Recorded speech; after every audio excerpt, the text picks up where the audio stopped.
Far to the north, on the borders of the bitter ice, there lies a harsh and brutal land, a land with no space for the weak or the cowardly.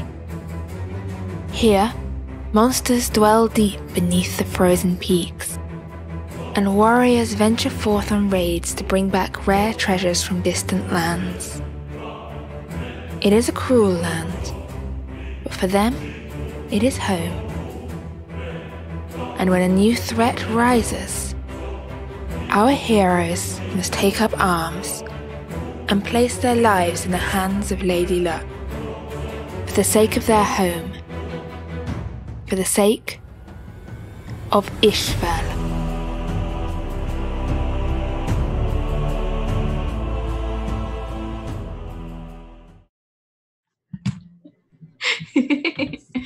So, last week on Isfjell, our 5 heroes met up again in the town of Trellbro, as Ira brought news that the town where she has been living for a fair while, the town of village, more so than town, the village of Sorlandsby, had been threatened by a troll. So, gathering up the most capable people she knew of in the area, Ira and the others set off down towards Sorlandsby. On the way there, they discovered the tracks of said troll and followed them into the woods. Along the way, they faced not only the troll itself, but also threats of a more natural type, as they fought their way through several fungal growths and fungal-infested beings that dwelled in the forests. Indeed. But the fungi was mostly destroyed and burnt and eradicated, and no one has been scarred by the experience. And now, with the troll dead, all of its limbs as well, and the players retrieved some armor, and I think they left the sheep bones behind. Yes. And headed down towards Sorlandsby itself. So now currently it's early evening as our players, not just our players, I suppose our characters, head down towards the village of Sorlandsby on the shores of the lake. And Ira, you're familiar with this town, but many of the rest of you have possibly not travelled to Sorlandsby before. It has a reputation. Sorlandsby is an odd place. The people who live there are misfits, outcasts, generally considered unlucky to associate with. It's curious, as you approach down to town, you see carved onto the posts of the edges of the fields and onto the edges of the buildings as you get closer into town, you see the same symbol that is marked on Ira's shield. The emblem of the goddess known as Fey Maiden, the Merchant's Mistress, or Lady Luck. Considered to be a goddess of fortune, of chance, and also the patron goddess protecting those outcasts from society. As I said, the sun is getting low in the sky, and as you head down into this small village, you're greeted by the sight of 2 children running excitedly towards the group. Both of them about 7 years old, blonde-haired boys, and strikingly identical. And as they're running towards you, you hear, "Ira's back! Ira's back! Ira, did you kill the troll?" Yes, we did. Are these? And they just look round past Ira at the 4 of you. New people. Yes, I found them to help me. They're very useful. We just wanted to come and check on everyone and make sure that everyone is okay, and also potentially rest here. Is your mother around? She's down at the exchange hall. They're all down at the exchange hall. It got boring, adults talking on and on. Of course. So we thought we'd come up and hunt the troll, but You see they each now got like a stick in their hand. Excellent. Well, remember that the most important troll to fight is dishonesty and bad people. So use your sticks for good. They look rather confused. That's okay. Not to each other. And then you hear, "We'll fight the troll called Dishonesty!" Dishonesty! Yes. Excellent. Just make sure you don't go hitting Eric, okay? He'll be unappreciative of that. Last time we hit Eric, Leaf boxed our ears and said that we should be drowned in the lake. Yes, well, Leaf is a violent woman. Just, be respectful of goats. Go fight dishonesty trolls. Yes! Great. And the two twins run off to hunt after dishonesty trolls, which are a serious problem in this area. Excellent. You've got quite the way with children, don't you? I come from a large family. I mean, kind of not. Not exactly large considering eldest, but I've had siblings and things like that. So, it takes a village. So we all try to pitch in and help each other. Yeah. We can go to the exchange hall if you'd like to meet everyone. That sounds like a good idea. Sure. I think we should. Those children seem to be tough fighters. Yeah. Well, they have to. Their mother is a widow, unfortunately. So they do a lot of help around the house and everything. So they're good kids.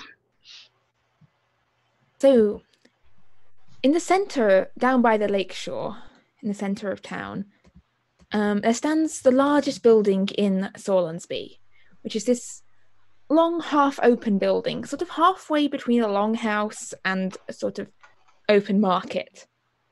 You can see it's lit by the light of a fire in there, and also you can see several people sort of sitting and standing in a circle. And before you get close enough to make out any details, you can hear raised voices, and you hear a voice which Ira you would recognize as Garen, the farmer whose farm was plagued by troll problems. And you hear this voice call out and say, "Look, I've told you. When I made the deal in good faith. But I don't actually so much as have any goats at this given moment, so I can't pay you back with a goat when I don't have any goats. Now, I'm sure Ira will, find my goats and everything will be fine, and then I'll be able to pay you back." "Well, if you don't have any goats, then I want my hides and my goods back." "Oh no, you'll have used them now or sold them." The second voice, Ira, you recognize that as Siggy Harafen, who is a known disturber of the peace. I'll go ahead and walk up between them. And you see the sort of both of them two standing up, and the rest of the villagers sort of around a circle in various levels. Some sort of seem angry and annoyed. Some just seem to be watching this with the relaxed air of, "Oh, this is the evening's entertainment." And the rest of you, who have not previously encountered, I don't believe, Garen or Siggy, you see a quite stout, elderly gentleman with grey beard, slightly balding on top, and a shorter woman, sort of this slightly scraggly, long, dark hair and this sort of beak-like nose and sharp little beady black eyes. And she waves her finger like, "Look, I gave you those goods on the promise that when you slaughtered those goats, I would get a fair share of the goat meat. Now, if those goats are gone, then there's no way." And, "Oh, Ira! Hello. Sticking your nose into things as ever. And these people are My friends, I think. Are Do you guys consider me your friends? I consider you my friend. I'm Torvald. Sure. Nice to meet you. Yeah, Siggy Harfen. I'm a So what Nice to is- meet you, Siggy. trader around is- these parts. Is there an issue with goats? Yes, seems Garen here doesn't have any. And he owes me 3 goats. Garen, why don't you Garen? have any goats? Because a troll ate my goats. Correct. Yes. So I can confirm that. We killed the troll, everyone. Get my goats back. They are gone. There was one Congratulations goat. on the troll. There was one goat that we saw on the way to go kill the troll, but it might have got attacked by the fungus by now. The fungus? Yes. There is a lot of bad mushrooms around. I don't know if anyone has noticed. I think they're new. Please don't go too far out of the village. Unless you have fire with you. Fire did work quite well. And definitely don't eat them. That's for sure. Yes. Right. So don't eat strange fungus. No, don't let it touch you. Oh, right. It will kill you and then take over your body, I'm assuming. That sounds like quite the serious issue. And you see, leaning forward from the shadows, sort of behind, in the sort of row of seats behind where Siggy and Garen were having their conversation, is a gentleman who looks a little bit better dressed than the average Sorlandsby resident. Most of them are a little sort of scruffily dressed in layers of sort of worn layers of homespun. This gentleman is wearing sort of quite a finely made wool jacket in sort of a dark colour that almost matches his skin, which is this sort of charcoal black colour, sort of contrasting against pure white hair and highlighting his very red eyes and very pointed ears.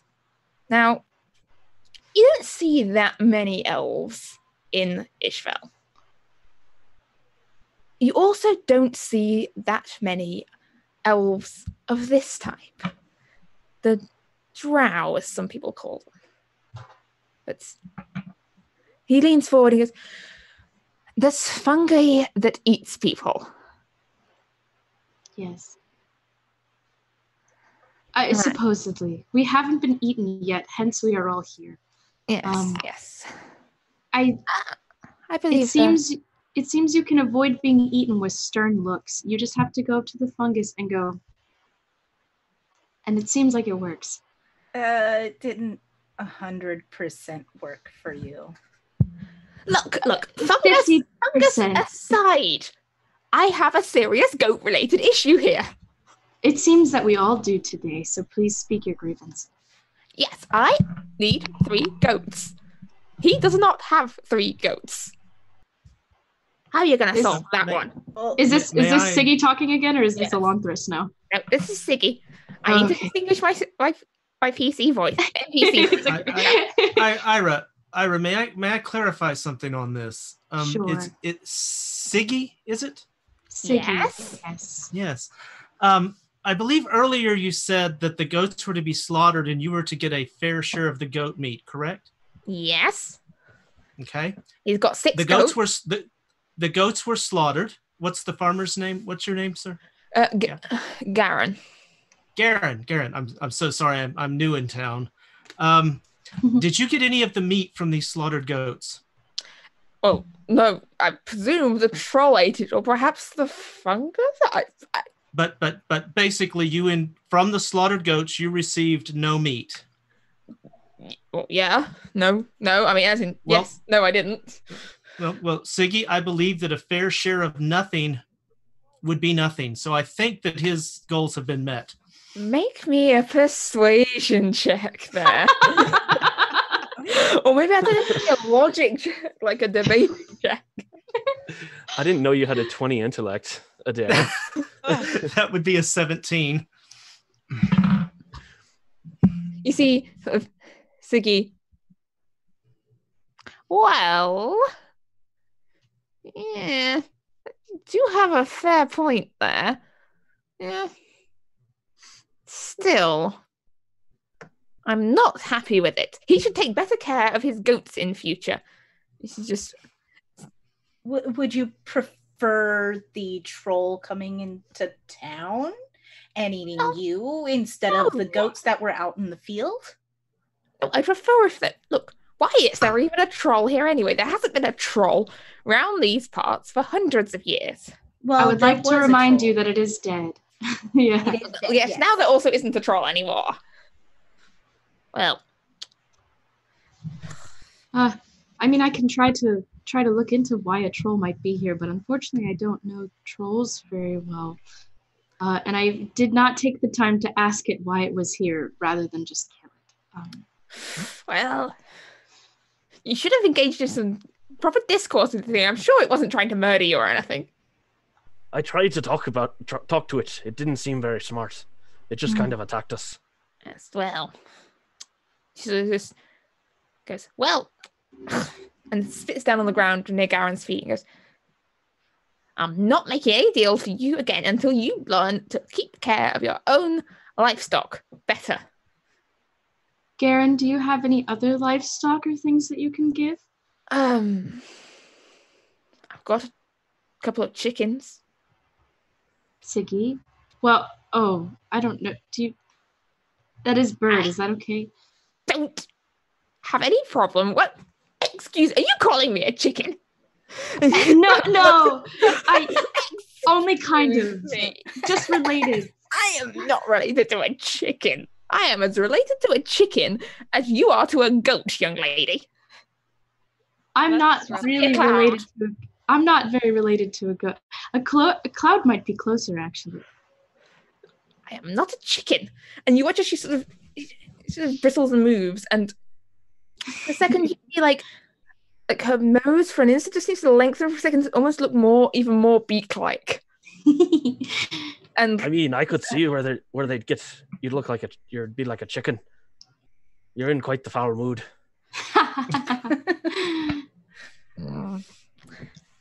She said, curses on you all. Will Grim take your eyes. I don't want chicken. I can't make hide boots out of a chicken. So next week, I think we should all meet as a village and work on our warm welcomes. I was just going to say, you might be able to find some goats for sale up in Trellbro. Aye, and if you need more goats, you see, when a boy goat loves a lady goat, I don't how you think make that's more goats. I don't think that's love. I think that's mating instinct. That's semantics. Is Leaf in the exchange hall? Leaf is in the hall. Yes, Leaf, and standing next to. Oh no! There it goes. Sorry, there's a storm coming, and I think it's. Why is there playing always with my internet? Every time there's always a storm somewhere in America? It seems like I get fear for you guys. Like it just seems. Do we need to readjust? No, you're good. Okay. We're in the right places. Are we in the right places? We're not. Wait. Actually, Chrysara and Ira have switched places. Yeah. Excellent. I'm Chrysara now. Grr, give me boat. I'm blue. All right. Carry on all things. All right, you guys. Everybody turn off.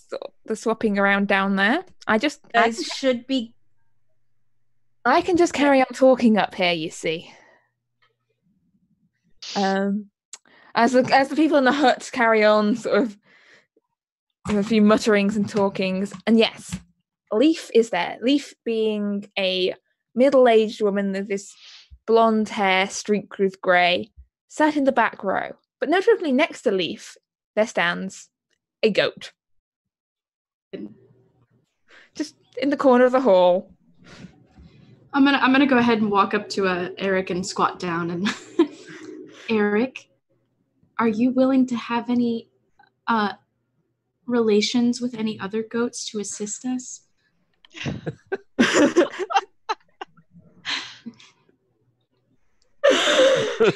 And you said it wasn't love. Well, the thing is, and you all hear this, even those of you who have no ability or affinity for speaking with animals, it's just I find that the average goat is a little less sophisticated in their language and discussion than me. It doesn't feel quite right, I understand. That's why I keep myself to myself these days. One day I'll find the. I look at Chrysara. Is that goat talking? I think so. That's rather odd. Look, this is Sorlandsby. Maybe we should just eat it. How loudly did you say that? I'm making a perception check here on behalf of Eric.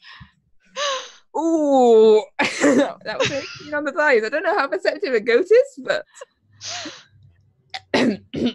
excuse me, young lady, did you just suggest eating me? No, Not I me. think that was the wind.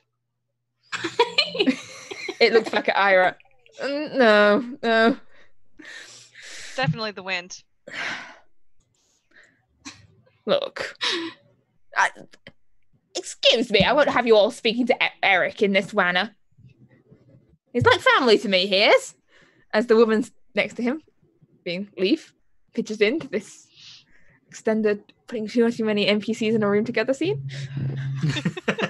I want to try to see if this is a real thing that's going on. Okay, make me I was gonna say make me a sanity check. Wrong game. Make me a perception check, I guess. It's gonna be you said perception? Yeah. 16. I need to start adding the sanity stat to this. 16. Definitely it seems to be a talking goat there. Yep. That's a goat. And he's talking. You've got to be kidding me. Is it just a goat? It isn't something weird in disguise? His name is Eric. You Yeah, can call him right by his here. name. I can hear you.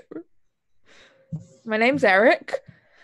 Look, I was once a farmer, had a run-in with a wizard. Now I'm a goat. That makes more sense. Okay, we Yes. won't eat you. I don't typically eat people. Yeah. See, typically, right? Typically. Well, You folks up from Trellborough, aren't you? Mm-hmm. Yes, we are. No, actually, I'm not. But I am from Trellborough. No, Well, you don't. I'm from outside of Trollbro, but that's where we were most recently. Semantics. Look. And then you hear the voice of Alan first again. Well, it seems that we have resolved somewhat the goat-related issues of this evening. Now, if the rest of you don't mind, I am going to turn in for the night, and excuse me, we've not resolved anything. I want reparations. I demand reparations from Garen. did he? I mean, we can try to go find the goats, but I think most of them were eaten. The goats are gone. I would like 3 gold pieces. Hmm. I don't have 3 gold pieces to spare. Are goats even 3 gold pieces? I don't know. We're not really a monetary-based economy. I'll have to check the records back. maybe if they're really good goats. I'd pay 3 gold for the talking one. Yeah. That seems worth it. Think the Apparently, normal ones. goats are actually a gold piece each. So says the great tome of prices. Curse you, handbook. How about I give you 3 gold pieces and we just all stay friends? Fine. Okay. I will pass over 3 gold pieces. She takes them, tucks them away, and hops down off her chair and just makes her way across. All right, come on. And Siggy and the rest of the Haraffin family exit the exchange hall, following her lead. How big is this family? There's probably about half a dozen of them in evidence tonight. Ira, you know that the family itself is probably about a dozen or so people. They sort of live slightly to the edge of town, but Siggy maintains a sort of workshop trading house in the town itself. Yes. So with the Haraffins having left, the hall has emptied out a bit. You see Garen still there, along with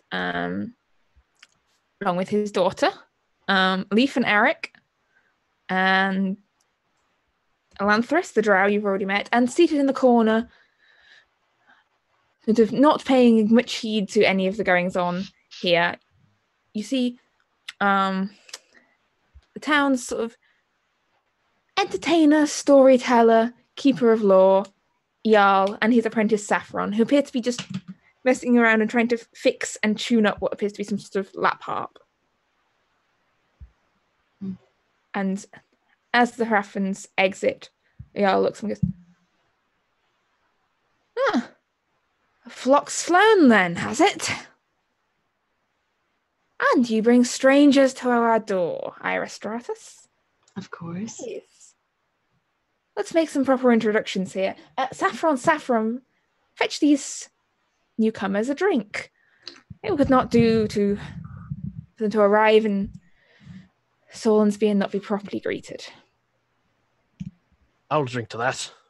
A drink. I hear you killed a troll. This sounds like a subject I could write a song about. I will tell you all about it. Let's see. Oh, yeah. And the legs. The legs? Oh, yeah. The legs, when you hit them hard enough, they detached, but then they would go right back on. It was very concerning. That does sound concerning indeed. Yes. Yeah. And Saffron comes up, sort of hands you each a mug of ale. Now, troll, rhymes with troll, bowl, roll. Knoll? Were there any gnolls involved in this by any chance? No, just fungus. Not yet. Fungus. Was it a humongous fungus? It was slurpy fungus. You always need a good rhyme. I'm Uriell, by the way. Entertainer, storyteller, keeper of law around these parts. So, would you know why there's a troll, or was a troll here? Well, let me think back and tell you a tale of long ago.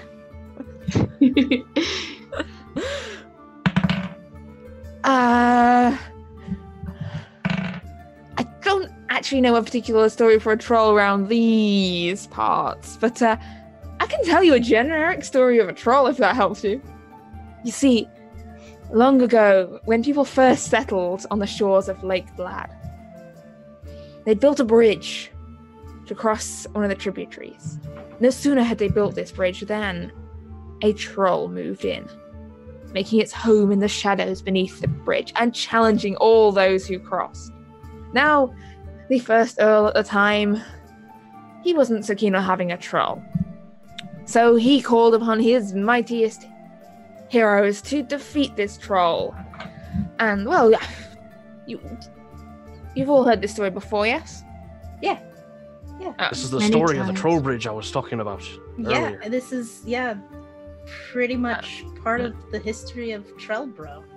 I suppose, yes, telling a troll bridge story to the Trellbro people probably Yes. Anyway, the first hero. But please go on. Oh, you're so kind. What's your name, dear? Aldous.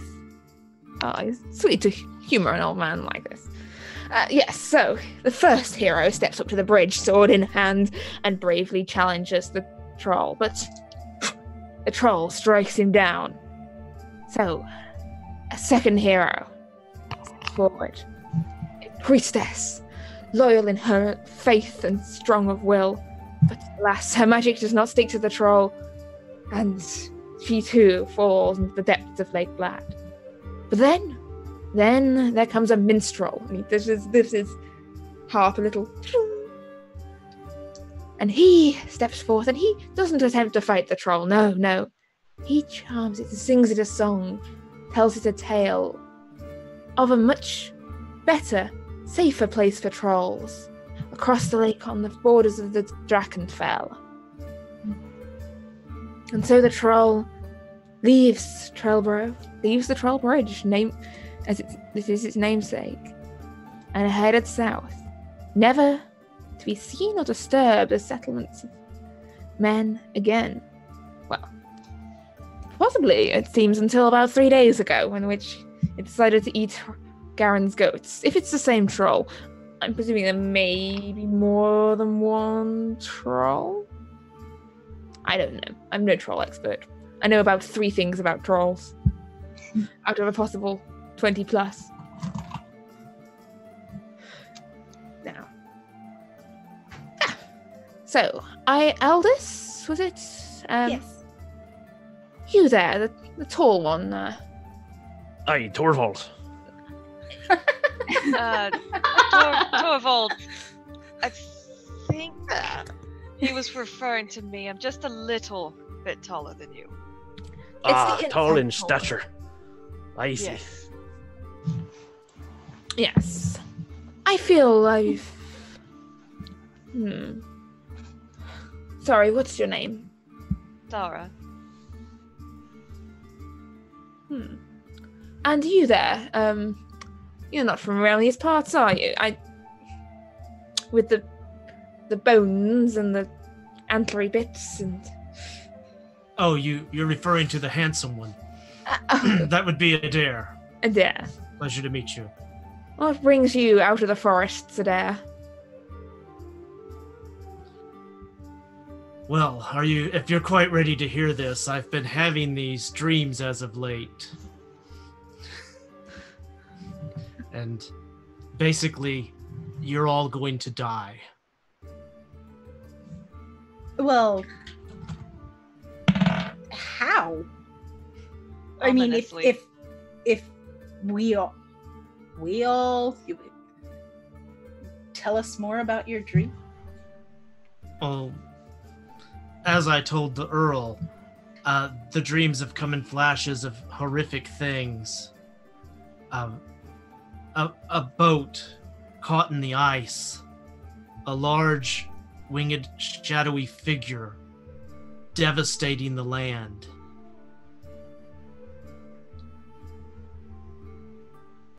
It's boats in ice and a big shadowy thing.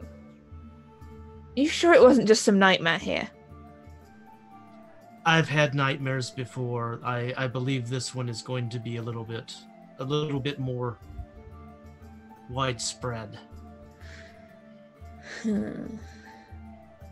Let's see. Well, there's a storm brewing. I should probably retire for this evening. Saffron dear. Pass him the whole keg and we'll fetch me my notebook. The rhyming one. I'm sure I've got a good rhyme for fungi somewhere in that. We've swapped cameras again, by the way. I think you just have to accept that the true parts you were made to play. I guess maybe I should work on my presentation. Should I learn to sing my dreams? Would that... It would help. You need to get some proper expression, I think. So you start off low. I've dreamt I saw a ship trapped in ice. And it's the hands as well. You've got to get the hands in there. And a winged beast sweeping over the land. You just... And then wave your arms. Get the across. I'll work on that for the future. Adair goes off in the corner and he's kind of sitting there, moving his hands and whispering to himself. Alright. So, by now, night has fallen and the villagers have dispersed whilst you were walking to Uriell there. And the 5 of you are currently alone in the exchange hall, which is on the shores of the lake. Well, this is my home. I have another house, but I'm talking about this village is my home, not my physical residence, which I could also show you guys. That was confusing. I apologize. No, it's okay. No more confusing than the trolls whose legs work their way back to him when you detach them, and a fungus that tries to slurp out your insides. So I think we can just kind of go with it at this point. But you have a house? Yes. Like a shack, kind. Yes, I can show it to you guys, but we may end up sleeping here. I think, but I can go ahead and walk everyone to my place, and my place is very obviously it looks like I built it myself.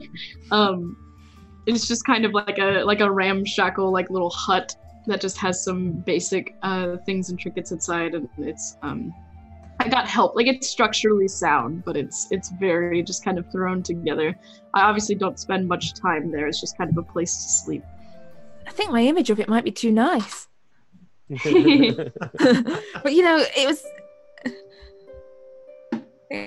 too fancy. Next time I'll make it more shack-like. Right. Well. Yeah. I think you were right the first time. We should probably sleep where there's some room. Yeah, I think you can maybe only fit like 2 people in here.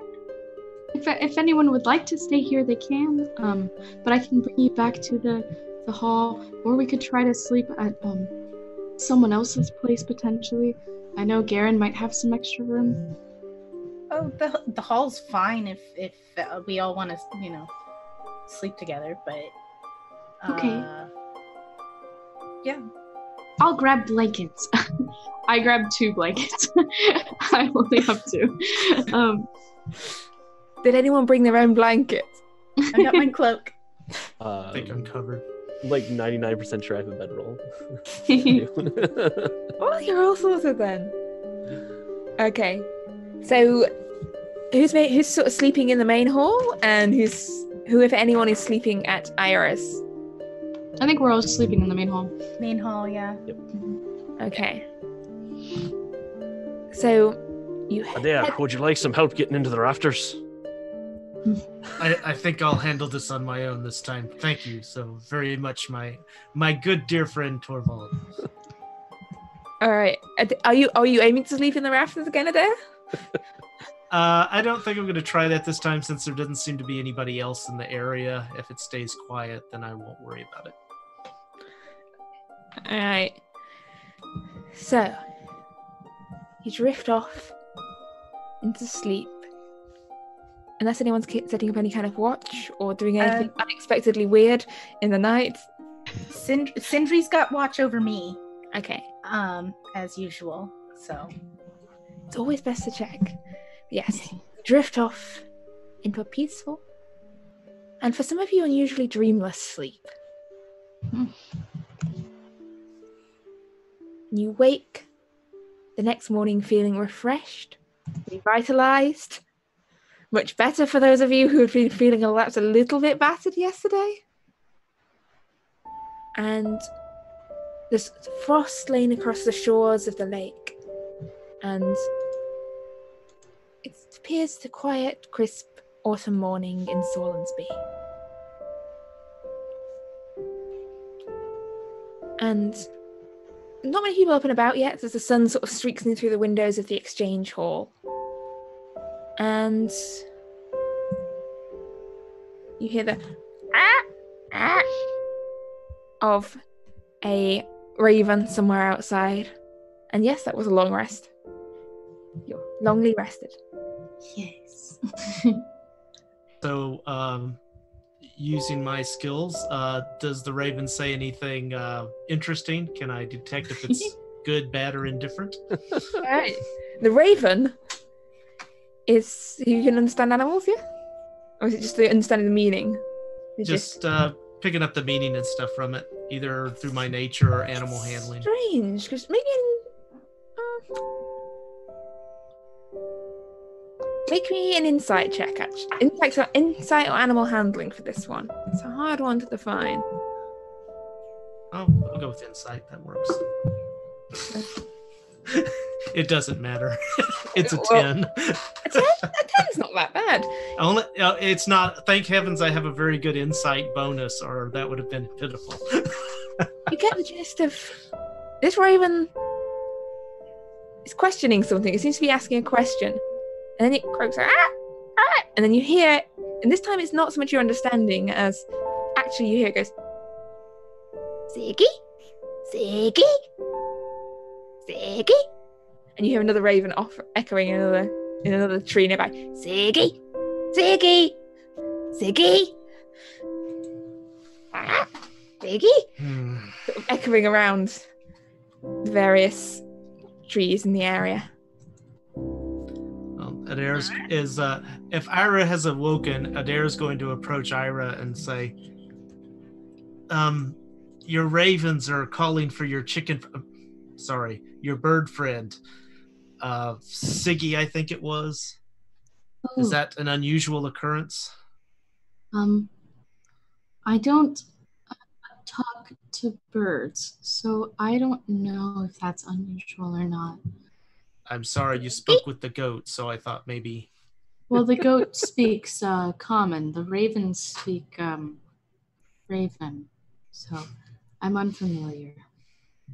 Well, they seem a little... I'm not going to say worried, but maybe a little disturbed. Oh. And they're repeating Siggy's name. Siggy? I suppose I should go check on them. You can tell that Ira is very much not a morning person. she's taking a moment to kind of process, but she'll go ahead and head outside quietly, trying not to disturb anyone else that's still sleeping, and try to see what's going on outside.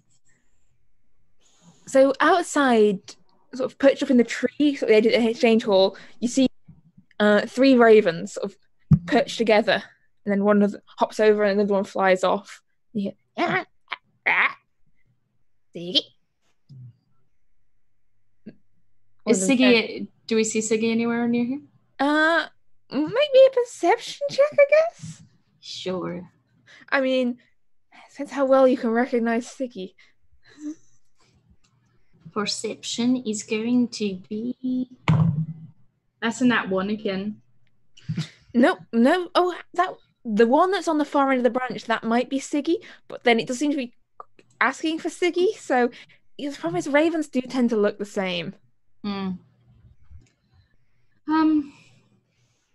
Is there anything going on that seems distressing? Like, is there anything other than the ravens that's happening? Other than the ravens, it seems quiet morning. Do you want to, are you wanting to search around the town or just looking? Yeah, I could just investigate the general area real quick just to make sure there isn't a problem. Yeah, make me an investigation check. So you go around to do a morning patrol of the town. Let's try to get a better roll this time. That's a 6. Slight improvement. 6 total? Yep. All seems good. Too early in the morning. Very nice. As Ira is off, doing her morning patrol, back at the exchange hall, Adair and the others, you notice as one of the ravens sort of pops its way into the exchange hall, those of you who are awake at this point.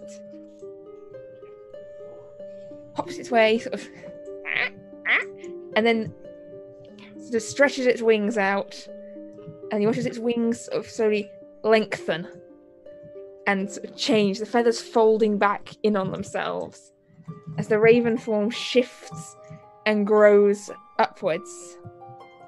And so you see standing there, sort of carefully covering parts of herself, is a woman who looks a bit like Siggy, a sort of younger, slightly less speak-nosed version of Siggy. And she goes, excuse me? I'm looking for Siggy. Have you seen Siggy? She's probably at her house? Maybe? I don't know. We haven't seen her since yesterday. Here. I've not seen her. Cloak. Oh, thank you. It really does get awkward with the whole, not having any clothes bit. Yeah. Yes. What was I saying? Yes. So you've not seen Siggy? Yes. Not since last night. No. We woke up this morning and Siggy wasn't there. No one's seen her. Oh. Is this an unusual thing? Does Siggy often go off on her own? No, this is why we're all looking for her. She's missing. She a raven too? Perhaps she flew away? We don't just fly away randomly. At this point, Torvald's going to start to wake up. Is she looking for Wake up to goats? see them in discussion with a woman who seems to be, apart from a sort of cloak she's got wrapped around her, mostly naked. I thought I was having a dreamless sleep, but apparently it just took a little longer than normal. What's going on here? Siggy's missing. I think she turned into a bird. Did she? I'm gonna pinch is it myself. possible she went looking for the goats? Possibly, but it doesn't seem like the kind of thing one would do in the middle of the night. Well, if you've not seen her, better carry on the hunt. Good to meet you. Good morning. Good morning. And you watch as the form shrinks back down again, so the little arms shrinking back in and turning into wings, nose lengthening into a beak, until this raven just hops its way out of the crumpled cloak on the ground. I pick up my cloak and shake it out and put it back on because, yeah.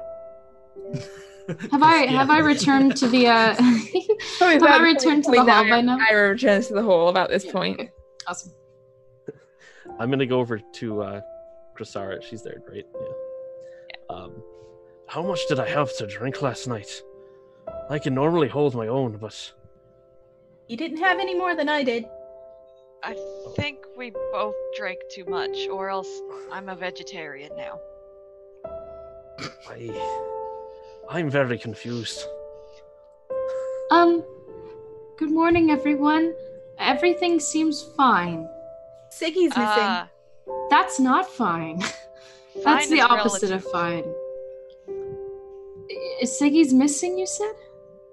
Yeah, some raven came in here, turned into a girl, told us Siggy was missing and asked if we saw her. When we told her no, we haven't seen her since last night, she was like, okay, time to continue the hunt, turned back into a raven, and then left. Huh. That's not too uncommon for the ravens to do that. Siggy being missing, though, is concerning. Would you like us to go and investigate? I can go with you. Maybe we'll start around her house. You know where it's at? Yes, of course. I know where they live, and I suppose we should talk to maybe Garen. I'd at least want to cover that. Her? No, but okay. We're a family in a sense in this village, but there's still gossip and problems every now and then. So I'd like to at least talk to him to clear his name, so people don't start, But we can go check Siggy's house first, if you guys don't mind. I'm not sure if you guys need to be back in Trollborough or anything anytime soon. I don't want to go back right away.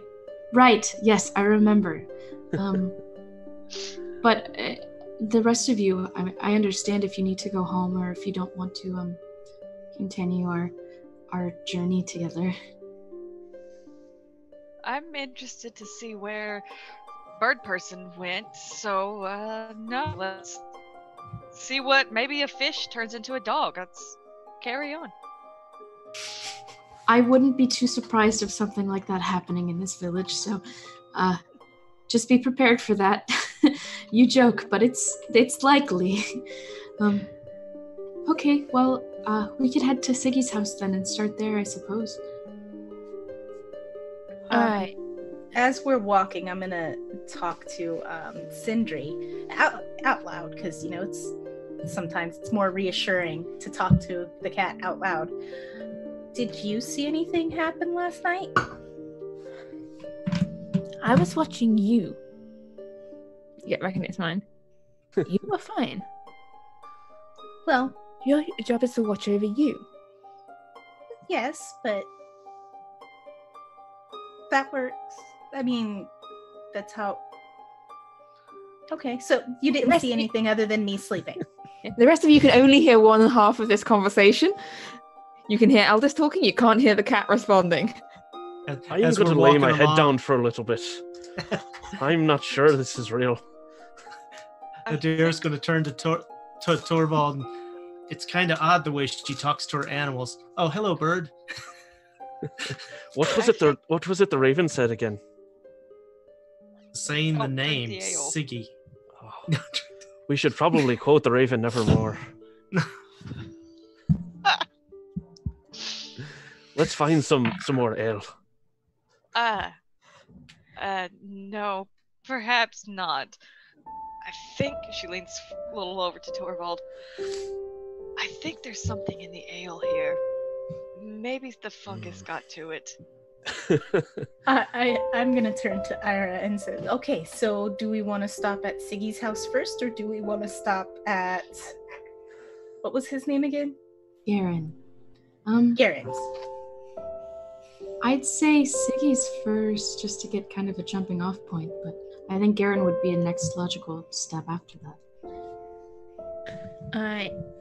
So Siggy's house is sort of a general, not so much a store, but she organizes a lot of local craft work. She sort of makes and repairs barrels and boots and all sorts of things. So she has this quite large house sort of down by the shore with a big storeroom built underneath.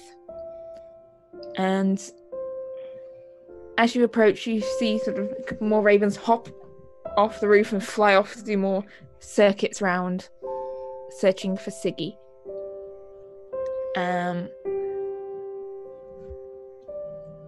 The house itself, there doesn't seem to be many people actually around the house itself at this moment. Like, the ravens seem to be mostly searching elsewhere. There is one sort of smallish child, probably about 8 years old or so, sort of sat on the front doorstep, sort of whittling away at something.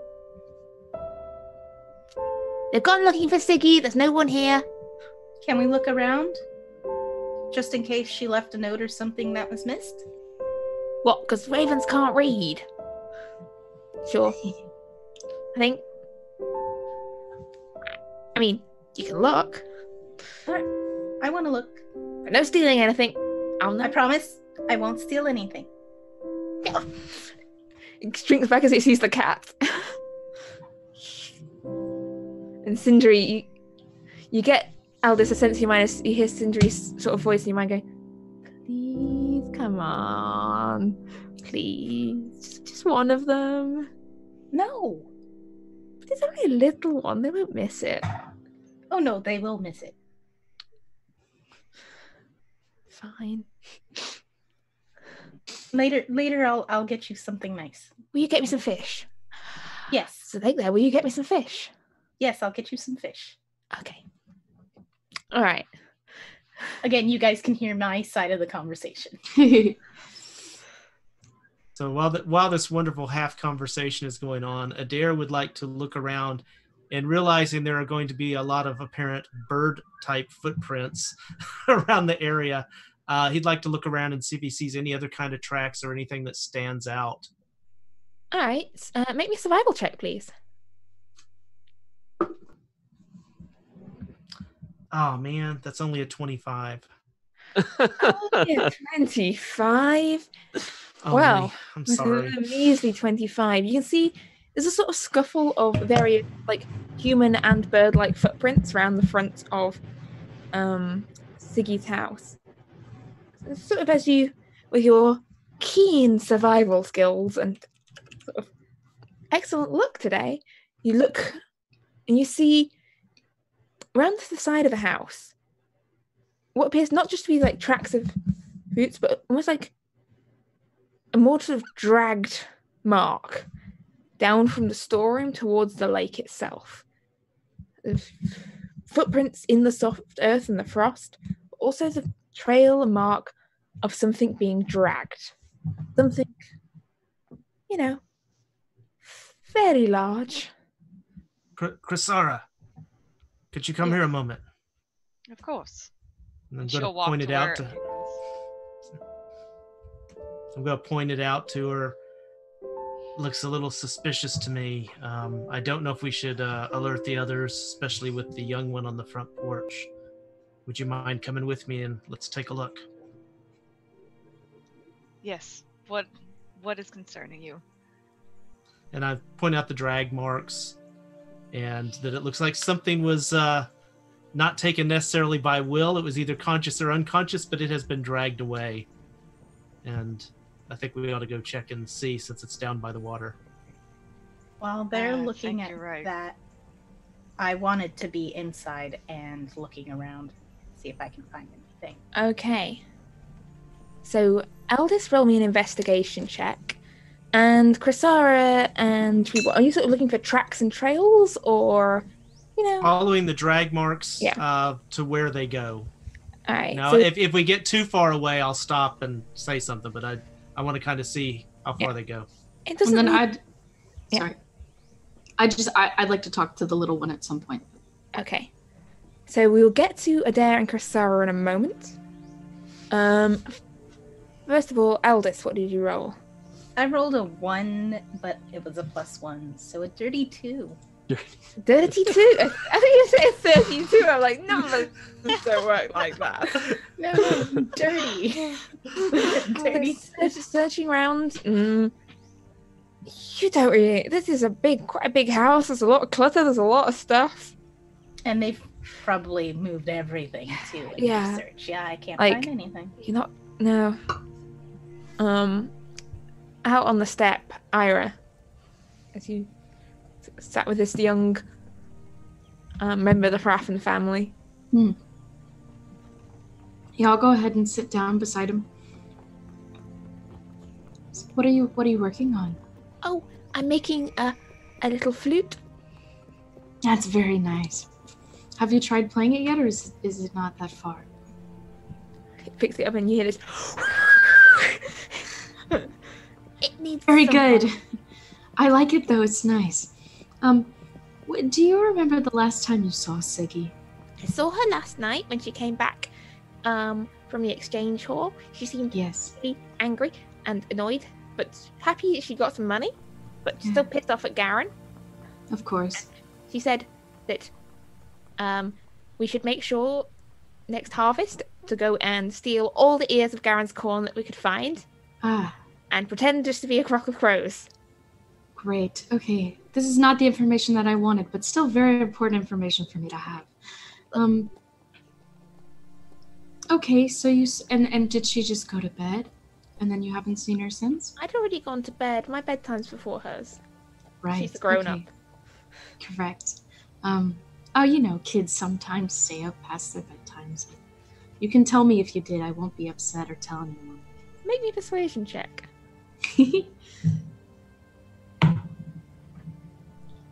Okay. He's going to be a 15. A decent roll.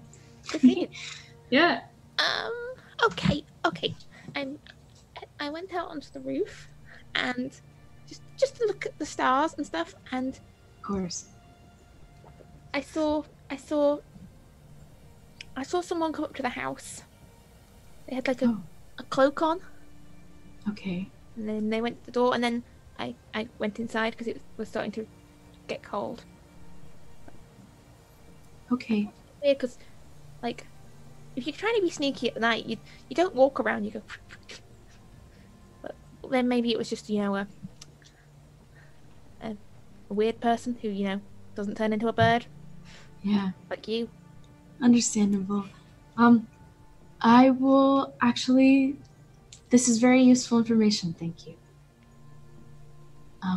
Just be careful, stay close to the house, and I'll let you know when we find Siggy, okay? Okay. Alright. Alright. So, Adair and Krasara, you follow this sort of trail of footprints and drag marks down toward the lake shore. You can see the shore of the lake, sort of frosted and like a thin, starting almost of ice around the edge of the lake, but it's not properly freezing yet. It's not quite that cold. But I'm going to say, still following on from a 25 survival, that Adair, as you're approaching the lakeshore, you can see clearly the shape of something. Just a few meters out from the shore of the lake, lodged up against, like, it's a rock or a tree branch that's falling to the lake. This dark shape in the water. Okay. Krasara, do you see that shape out there? You do. You're very quiet. Someone's cast silence on her. And then you're ambushed. By evil lizard. Yeah, thanks. So how far out is it? And you said it's on thin ice? It's not sort of on thin ice. It's sort of just floating. It's at the lake shore. It's not like a clear drop. There's sort of, it's a tree and branch sort of in the lake, and sort of a few meters out, about, feet, about 15 feet or so out in the lake. Okay. Hang on. Distance. What's distance? So 3 meters out. It's about 3 meters out. It's not very. Yeah. I speak both languages. We're okay.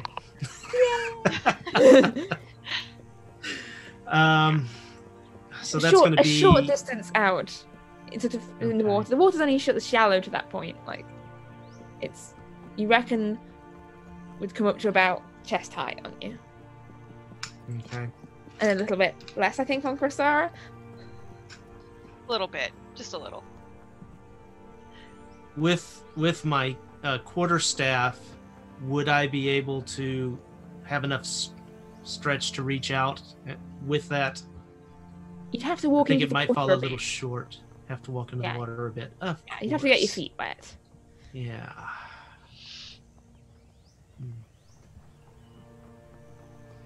Unless you've any Krasara magic. Krasara doesn't care to get wet. Yeah, it's grumbling a little bit.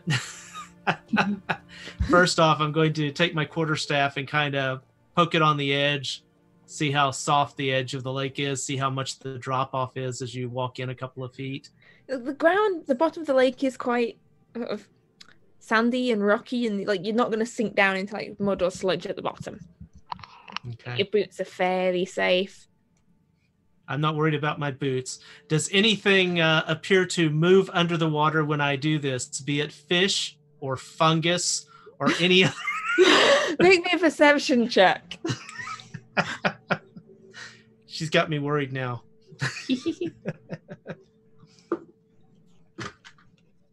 That's a 7. No sign of any fungus. No, everything's no sign of any fine. fish. Everything's fine. You're quiet again, Krasara. I think she's talking to somebody else. Oh. Yes. Oh. That's good.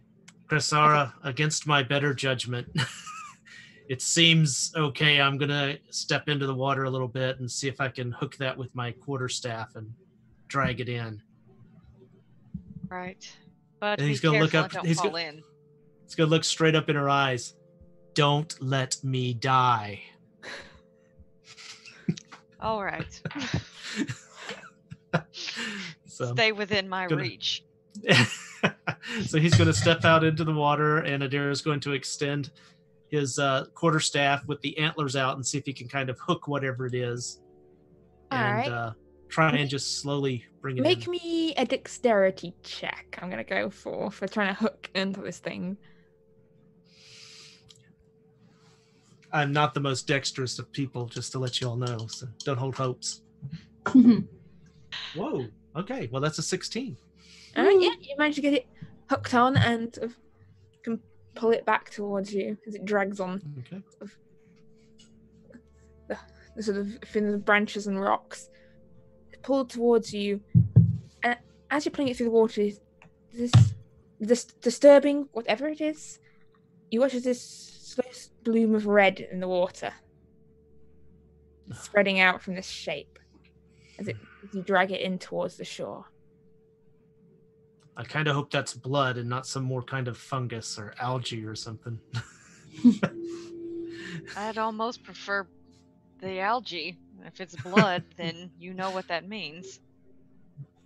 So I'm going to ask Krasara to help me and see if we can drag it up onto the edge of the shore. All right. He's going to reach in and help. I'll say Krasara's taking the lead, just, for the sake of just... Actually, I don't think Krasara needs to make a strength check on this. She's strong enough to lift this easily. I have to probably make a strength check, but Krasara, you can capably pull this sodden bundle from the lake. And as you pull it up on the shore, you see sort of this sodden layers of black fabric. But as it falls up in the lake, there's one of the bundles of here. You see a hand lying out on the frozen grass. There's this black fingernails, this pale-skinned hand. I hope it isn't Siggy. I suppose we should unwrap and see who it is. Adair will start unwrapping it. If there's anything binding it, he'll take his knife out and unhook it. So as you move back the folds, you see this definite humanoid figure, which, as you fold back the final fold in the head, could be Siggy Harafen. It's hard to tell because part of her head appears to be missing. The eyes are gone, and the head missing is up to here, but the top half of it is gone. Her skull, the contents of her skull, all gone, along with the eyes. What does the edge look like? Is it like a bite, or is it smooth, or is it cut? Make me a medicine check, please.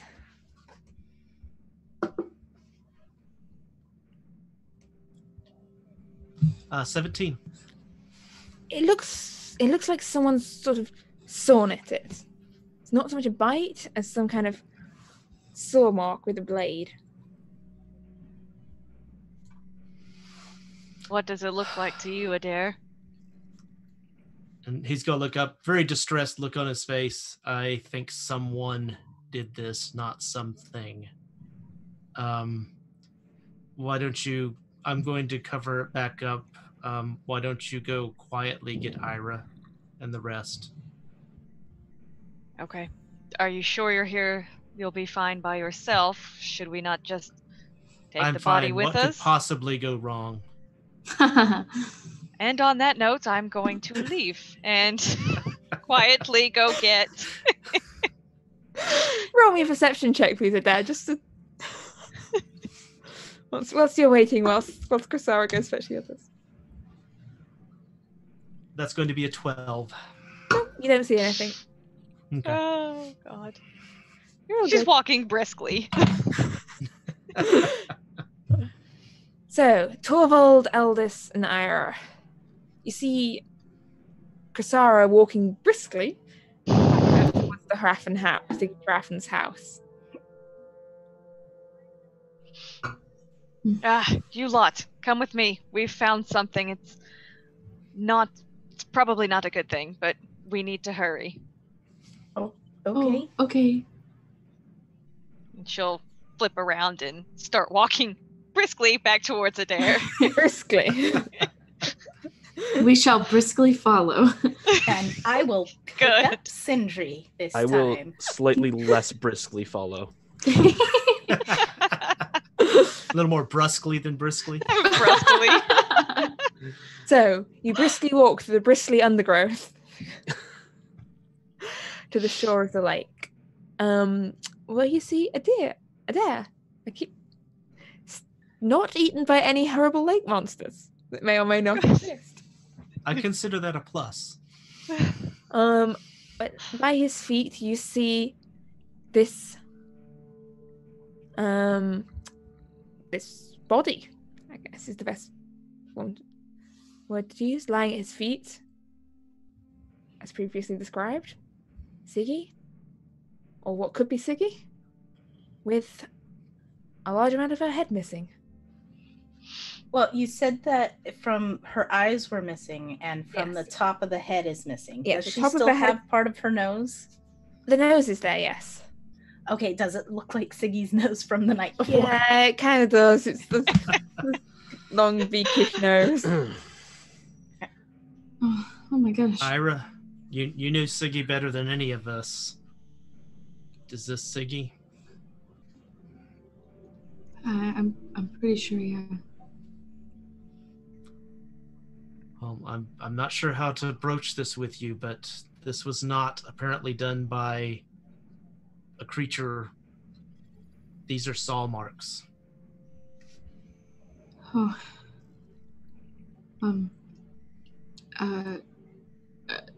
I'll call a town meeting. So I'll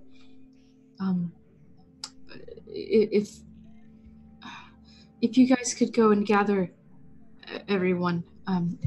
Everyone's houses are kind of on paths. It's pretty easy to find everyone.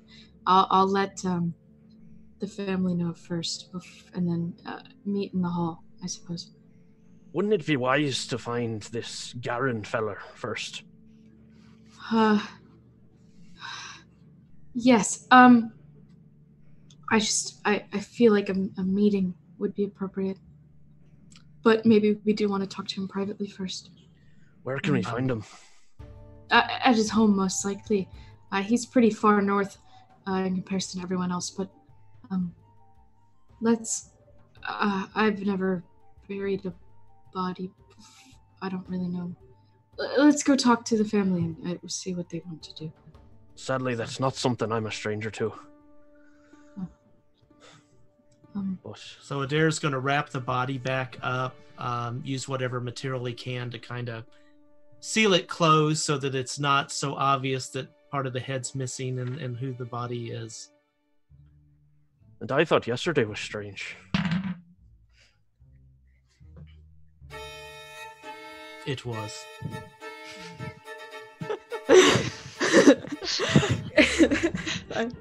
Yeah, so you take the body back towards town. So who's got the body? That's Kasara's carrying the body. And Yes.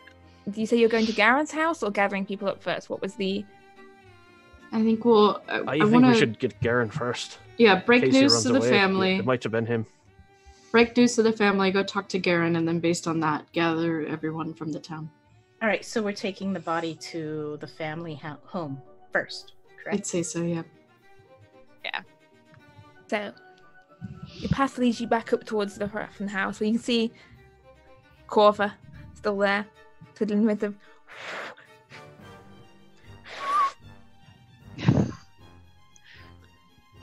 Oh, you're back. Hey, yeah. Yes. Could you call upon everyone else and get the family back? I think we have news. Oh, sure. Can you look after that? And he hands you the pipe and then Yes, of course. this raven flies off.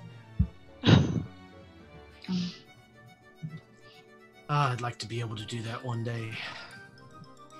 I can't handle any more animals turning into people and vice versa. You stop that.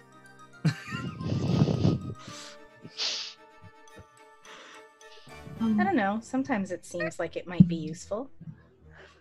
Sometimes you just need a giant badger in a situation. So, how do you guys think I should tell them? She's dead. You think I should just say that? I mean, it's true. Well, we. I suppose. Rosara's not really one for words. I mean, maybe say first that you found her in a That bad gives position. him false hope. In a bad position. Wait, can we There's hear them? a few ravens starting to sort of fly in back towards the house. There's currently none in your immediate vicinity. Wait, yeah. Sorry to interrupt. No, it's okay.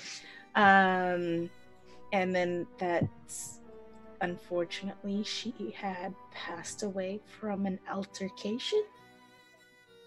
I think we should leave the details out. If we're trying to investigate who did this, it's important that we don't divulge too much information. Well, I mean, their family, they're going to see her body. They're going to see that the head's not. What I'm saying is we should hold off and show them. Don't let the rest Absolutely. of the town know. Okay. All right. Thank you, guys.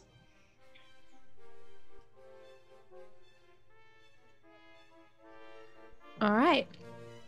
So, as the Haraffin family are returning to their house, who's taking the lead on this matter? I am. All right. Change the music to make it slightly less jaunty. Torvald's, Thank you. Appreciate that. Torvald's going to go over to Ira and put his hand on her shoulder and say, "It'll be all right. Just speak from your heart." And then you see like electricity kind of go through my hand and kind of spark over her armor as I cast guidance on her. So sweet. Thank you. All right. I've got luck on my side, so hopefully that'll be enough as well as your guidance. So, with Lady Luck and guidance on your side, you head towards into the Haraffin house. You see a gathering of people sort of shoving on bits of clothing, sort of pulling on. The Haraffin family tend to, they've got a fashion for easier to wear tunics and cloaks. Also known that if you find random bits of clothing around in trees around Sorlandsby, you should probably just leave it there. Because otherwise there might be angry ravens that come after you. Did you find her? We did find her. Unfortunately, we found her in a rather sorry state. Oh, is she hurt? And you see, pushing forward through the group of family members, you see Kiaran, who is her brother. Unfortunately, she's a little more than hurt. It appears whatever occurred to her has left her not among the living anymore. So,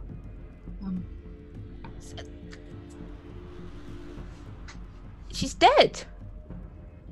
Yes, unfortunately. Oh, that's terrible. That's very terrible. It's rather bad, yes.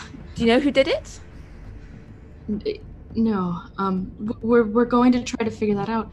But we do ask your cooperation. I bet it was that Garan fella. We'll go talk to everyone. I would appreciate we don't place suspicion on anyone. Or the drow. You can never trust an elf. This town's very important to me, and I don't want anyone accusing anyone of murder. Or one of those newcomers. You sure are quick to place blame. How do we know it wasn't you? You'd think I'd murder my own sister. I want to see if she's lying. If Karen's lying? Alright, roll an insight check, please. Gonna be a 21.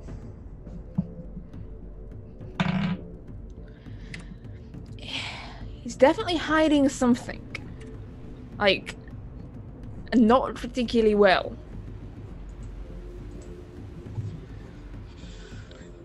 This is Garen, you said? This is Kiaran. Oh, Kiaran. Okay. Kiaran, who is Siggy's brother. telling you. Getting the sense you're not telling me the truth. How dare you come into our home and accuse me of murdering my sister? I did not accuse you of murdering anyone. I merely said you weren't telling us the whole truth. Now tell us what you know before I have to use drastic measures. Oh, make me an intimidation check. This is a good classic D&D grieving family. Did you do it? I rolled a 1. And I have a -1, so I don't have to tell you anything, little 0. man. He leans down on you and then stomps off. Basara drops the body. Thud.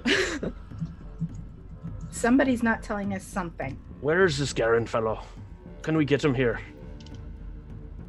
We can go get Garen. Yeah, No, you're not drag him going in. anywhere. I wasn't talking to you.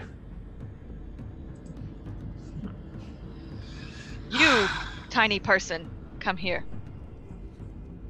Who are you addressing as tiny person? Kiaran. Okay. So everyone's tiny person. Garen, who is sort of on his way to stomping towards the door, says, I don't have to do anything what you say. You walk into our town and make me an intimidation check, Chrysara.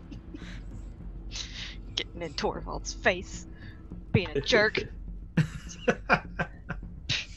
Rude. That is a 16. And, standing there being all, muscly and, tall and weapon wielding. Yeah, I'll stay right here. Perhaps you want to apologize to my friend here. Not the little one. Who are you calling little? You're a lot smaller. Alright. I'm sorry that I thought you were accusing me of murdering my sister. You also accused us. Oh, That's not a very good apology. Look, It's I'm not. sorry if you feel that I have accused you of murder. Also not an apology. And technically I accused you of murder, not him, so... Look, I'm a bit confused about exactly what I'm supposed to be apologizing for here. All right, well, we're going to head to Garen's. Everybody stay here. I'll make sure he doesn't go No one anywhere. has murdered anyone yet. Wait, Let's before investigate. Before we go, Yes. What? the little kid told us that there was a visitor last night. Yes, that is Cloaked. correct. Correct. So who knows about that? The Raffens look back and forth, sort of. I don't know. Kiaran sort of shuffles his feet a little nervously. I'm gonna try to pierce him with my gaze. Are you trying to intimidate him? Or are you trying to get an insight into his thoughts? What's the... Oh no, I'm trying to get him to say something. He's obviously nervously not saying something. So I guess intimidate. Yeah, maybe an intimidation check to unnervingly stare at someone. 20 plus. But he's still trying 3. He was trying to stay away from Chrysara, and then he sort of shuffles to try and get at the distance from Aldous and Torvald. He's sort of caught in this triangulation of trying to avoid all of them. You know something. Look,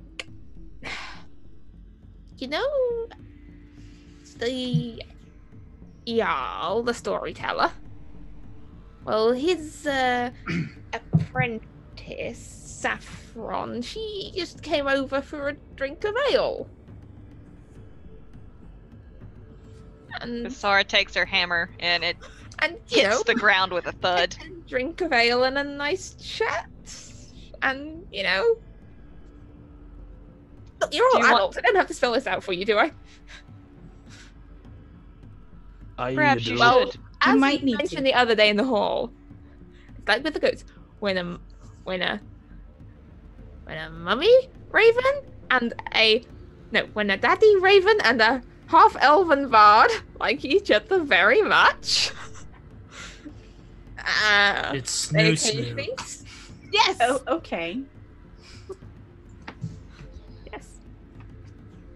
That's what I'm saying. I think. Shnu. Yes. Shnu. So yeah. But you see, like he's gone completely red. The rest of the whole of his family around just. Really, Karen. Look, but so and then she left later in the evening and went back home. But it wasn't anything to do with murder or anything. It was just,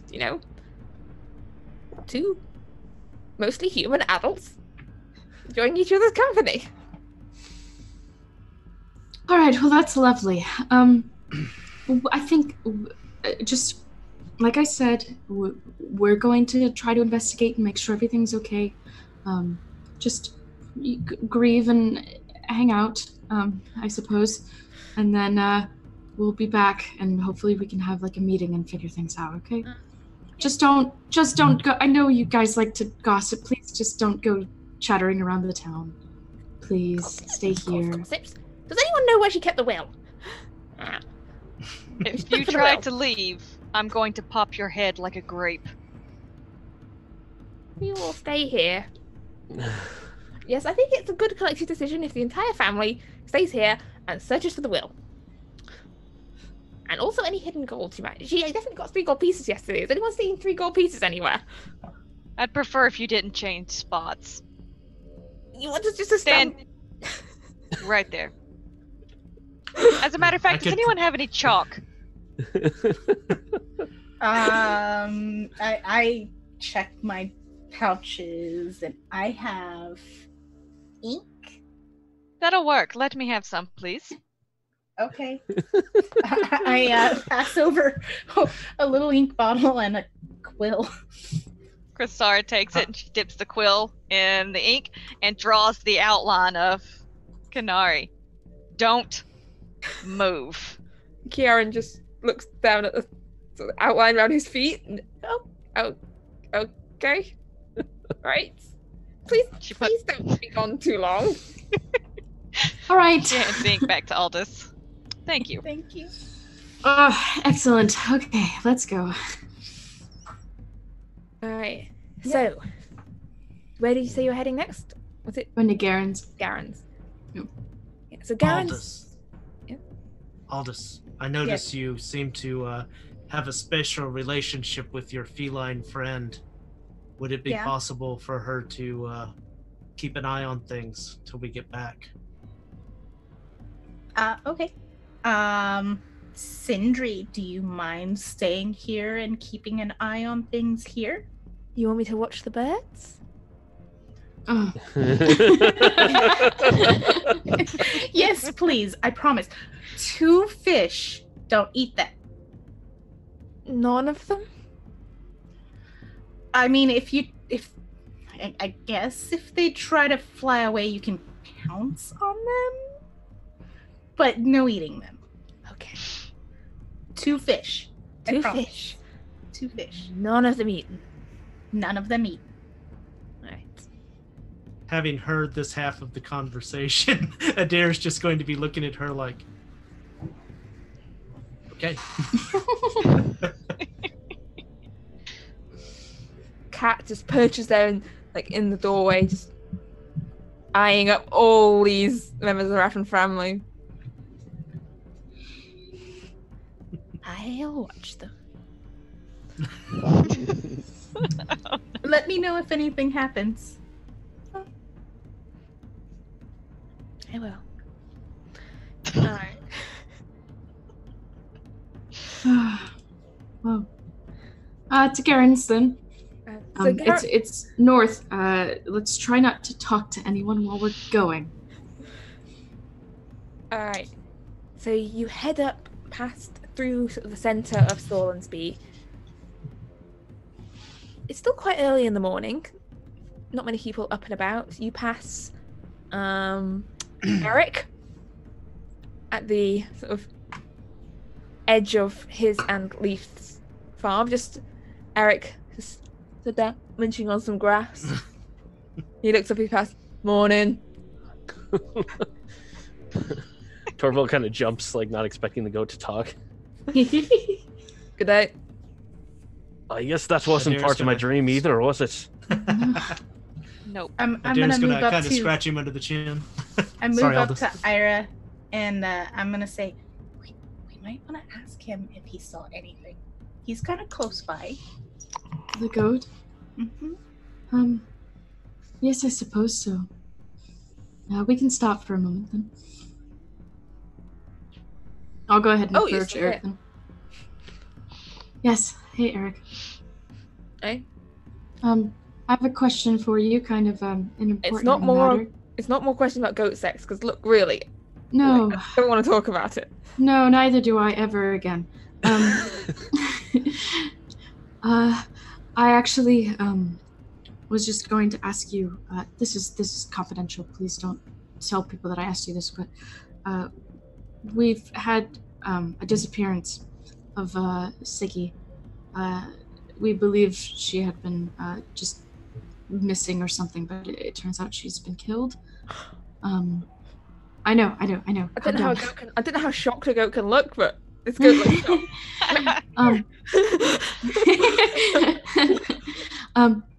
But since you guys live close by, I was curious if you or perhaps maybe Leaf even saw something. Last night, Rada was in, sat by the fire. Leaf was reading me a story. So nothing out of the ordinary? Didn't Sounds see anything out of the ordinary. I mean, I'm not one to pry into other people's business, you know. I'm no.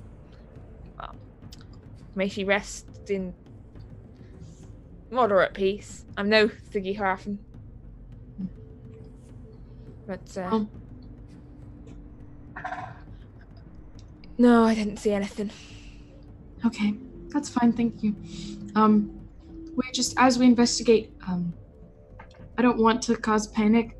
I'd like to be the one that delivers the news to the rest of the village, so if you could just kind of keep it hush for now, I'd appreciate it. Alright, sure, I can do that. Thank you. Back to sort of munching on some grass. Excellent. You're always very trustworthy, Eric. It's good to have a goat on my side. Alright. Okay. We can continue to Garen's now, unless you path- guys want to ask anyone else anything. You pass by some more houses. You pass by sort of Elanthros's house. You pass by I keep remembering his name. Definitely important NPC Uriell's house. Uriell's house. You pass by Felix's house until you get sort of the north edge of the farm and you reach Garen's farm. And outside on the front step of Garen's farm, you see his daughter Katla, like just doing some sweeping. Good morning. He stands up. This quite sort of sturdily built, matronly looking woman, blonde hair pinned back, little coiled braid pattern, a bunch of keys hanging at her belt. You looking for my father or the twins? Your father, preferably. He's round the back, chopping wood. Excellent, thank you. Have Magni and Modi been fighting dishonesty? I told them to. Yeah, they came back talking about something like how they'd found a troll's lair in the woods or something. Oh. Yeah, apparently they like in the. She points down not towards the wood where you found the actual troll's lair, but down towards the smaller wood on the lakeshore. Yeah, they said they found a troll's lair down there. Nonsense and all that, but they did say something about the troll being called dishonesty and that they were going to guard it for you. I told them they could do it after they'd done their chores. Okay. I am admittedly slightly concerned about that, but we'll put a pin in that and get back to it. Actually, I can go check that out. somebody want to go with me? We can go check that out.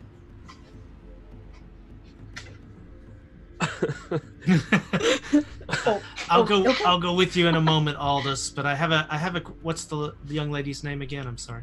My name's Katla. Katla. Do you own a saw? Yes, we do. Do you happen to know where it is? At this very moment, I assume my father will have it round the shed where he's chopping wood. Torvald, if you don't mind, I'd suggest maybe taking a look at that saw. That might be a good idea. Well, I'm going to go see if I can get killed with all this. Shall we go find the troll of dishonesty? I think we should wait. We should probably talk to Garen first. No, we can all just go together. How long till the children are done with their chores? Depends how quick they get on with them, doesn't it? He calls back into the house. Wait, what are their chores? They're washing up the morning pots. They're filling up water from the well, and shaking out the sheets, and bringing in some potatoes. Well, tell them not to go without us. Actually, can I help? Back. I'll help with the sheets. Oh. Sure, yes. Never want to say no to help around the house. All right. I'm rolling up my sleeves past the elbow, and Which one's working with the sheets? You sort of, you see her brows furrow for a second. Magdi. Magni? Magni? No, hang on. No, that one's Modi. Modi. I style their hair every morning, and then they deliberately swap it around half days and don't swap it around the other half of the days. Twin. All right. Well, hey kids, let me come help you get this done with, so you guys can go play faster. You see, great enthusiasm in the eyes of children who are getting told that they don't have to do all the jobs. Like, I'm assuming at least one of them comes and grabs me. Shoves like a pot into your hand, like this porridge pot with like burnt on stuff at the bottom. And goes, "Will you wash this?" Yes. Yes, I will. I take the pot into the cooking area, and then while I'm scrubbing, I'm gonna use my prestidigitation and actually make it easier on myself to clean it. Yeah, with the help of magic, this is an easy job to do. Yeah. Yep, and I guess I get through the dishes pretty quick. You do. Prestidigitation is a great saver for housework. So as Eldest is helping with the chores, Katla, she looks at you and goes, "Thank you for what you did yesterday, by the way. Paying off Siggy like that." Sure. Yeah. That woman wouldn't have given up hassling us if you hadn't paid her. Like, God, can't stand her. You know, sometimes I just want to, take the little ravenness of her and just, I don't know, drown her in a well or something. She's just infuriating.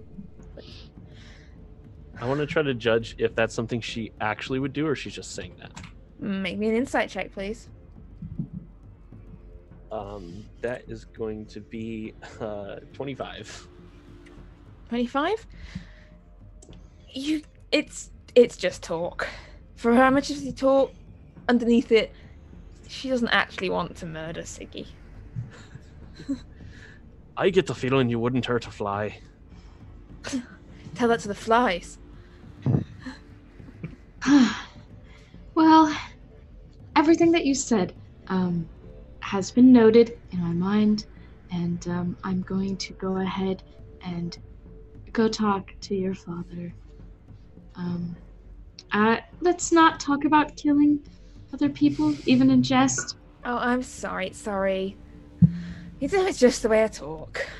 I understand, but especially in the moment, it is rather inappropriate. And honestly, a little funny that you don't know what's happening, but... What's happening? Ira. Nothing. I'll talk to you later. Ira immediately just down, walks away. Back to Ira, like... Ira. Wasn't she the one that told us not to talk to anyone? Mm-hmm. Originally, that was me. Okay.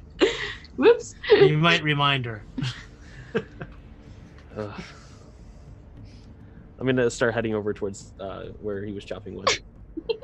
So around the back, you see Garen. Sort of these big logs of pine, sort of got unbalanced like chisel in the top of it, just doing like letting off like lighting sticks off the edge of this log. The chisel and sort of hammer it. And you can see sort of behind him is this little like wood shed shelter with stacks of logs in it and some tools hanging on its wall. You see a nice axe, a saw, a couple of other chisels. Morning. Torvald. Torvald. Torvald. Good to see you again, Garen. Good to see you. What? I forgot my own voice. What brings you up to my farm? I'm gonna hold my hand out to shake his hand and kind of stare at him in the eyes and say, I was just wondering how your night went. Ooh, make me an insight check. That's gonna be a 15. 15? Nothing exciting, just a quiet night in. And he's hiding something. Can't tell what, but he's hiding something. I'm gonna start walking over towards the tools, and I'm gonna say, I was just making sure that Siggy didn't give you any more trouble since she was so upset with you. And I'm gonna kind of pick up the axe and examine it, or appear to. All right, make me. Are you actually examining it? No, Or- I'm just gonna be Okay. looking at it. She's all talk though, but she'll find another person to pick on soon as next person irritates her. But yeah. No. This is quite the fine axe you got here. Yeah, no, it's got it bought it up in Trellborough. From he sort of looks at you again and goes, Are you a dwarf that used to run the forge up in Trellborough? Aye, that's me. And I'm gonna kind of put the axe back, and then as he's looking at me, From you, maybe? I'm not sure. Or another dwarf. I'm not sure. it was probably from my forge for sure. And then I'm going to, as I'm looking at him and he's looking at me, I'm gonna kind of like hover my hand over the saw and see if he reacts. All right, make me an insight check. It's another. Oh no, that's an 11 or 12. That's a 12. Doesn't seem to be any kind of reaction as you reach for the saw. I'm gonna pick it up and examine it. All right, make me an investigation check, please. that's a dirty one. It's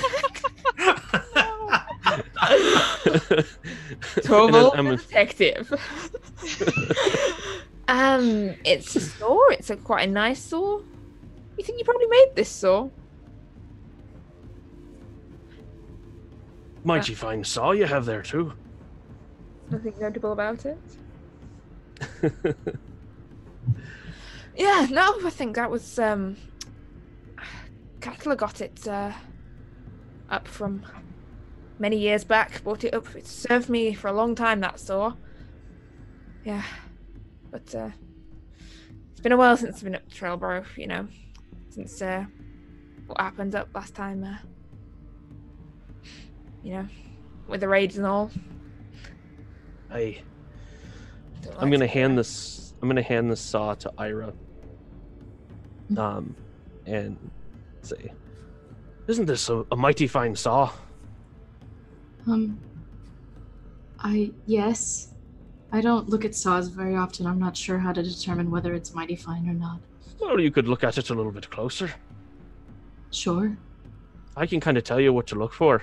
And I'm going to put my hand on her shoulder, and you see the electricity. I'm going to cast guidance. All right. So you're investigating the saw? Yes. Roll an investigation for the saw mystery. Great. And then guidance gives me D4. an extra D4. Mm-hmm. And I roll that D4 correct. It's not just a straight 4. Yep. Yeah, you roll it. Great. So I've got investigation. That's going to be a 12. Okay. Even with guidance. 12. Turn this saw over. It's a fairly good but well-worn saw blade. He's not hugely experienced with saw blade.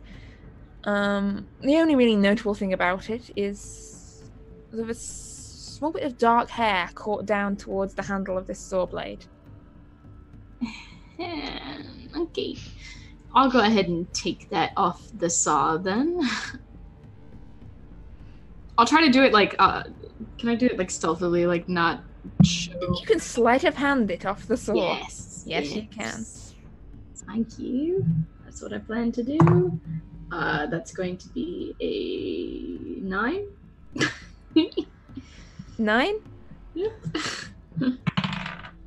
What do you want with my saw anyway? What's that you got? What are you doing? We might need to borrow your saw. We're trying to make a new trail to the lake. A deception check.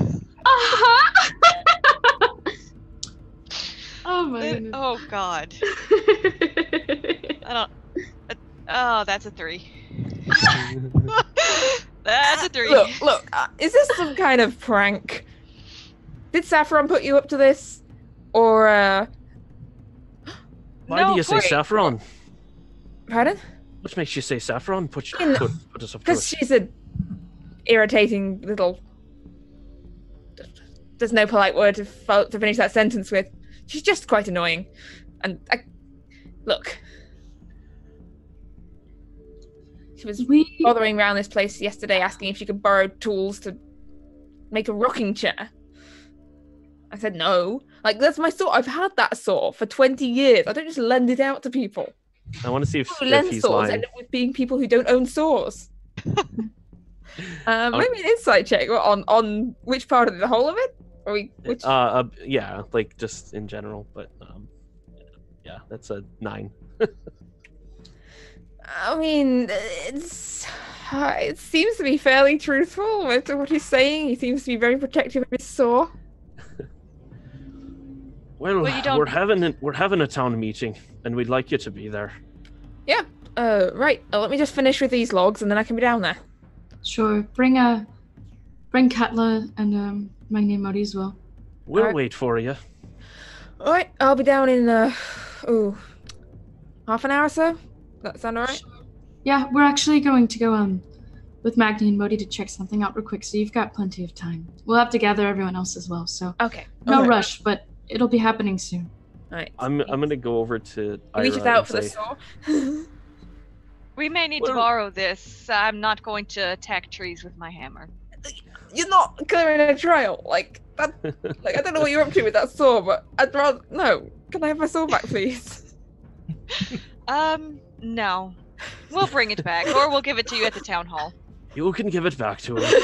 He sort of sizes up. He looks from himself as, like, 50-year-old farmer up to Kasara with, like, this maul on her back and over the various armor.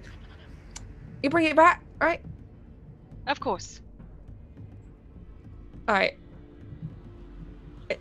And as you depart, you see him just looking longingly after his departing saw. The look in his eyes suggesting he knows he will never see that saw blade again. Oh, my goodness. We really will have to give that back to him. Of course. I really don't think we should leave him alone. I think he's hiding something. Potentially, but I don't think he'd go anywhere, and if he did, Katla would tell me. Katla's very honest, at least. No, maybe not if she's defending her father. She might be lied to as well. I suppose. I could escort him. I really don't. I mean, if he doesn't show up, then he doesn't show up. I don't think we need to puppy dog him or anything. Oh, I wasn't going to puppy dog him. I was just going to throw him over my shoulder. Oh, well, Sure, I suppose. Let's go into the forest with Magni and Modi if Aldous is done helping them with their chores, and then we can come back and we can all walk together, I suppose. Sure, you don't want me to just go get him? Well, I wouldn't necessarily want to bring him along on our little forest tangent that we're going on. If you'd like to... I still don't think it's a good idea, but you know the town better than I do. If someone would like to stay here and keep an eye on him, they can, but I do think it is important to stop by, especially since Aldous has agreed to do chores in order to ensure that we had time to do that. I volunteer as tribute. Sure. Please don't hurt him voluntarily. Okay. Great. Okay.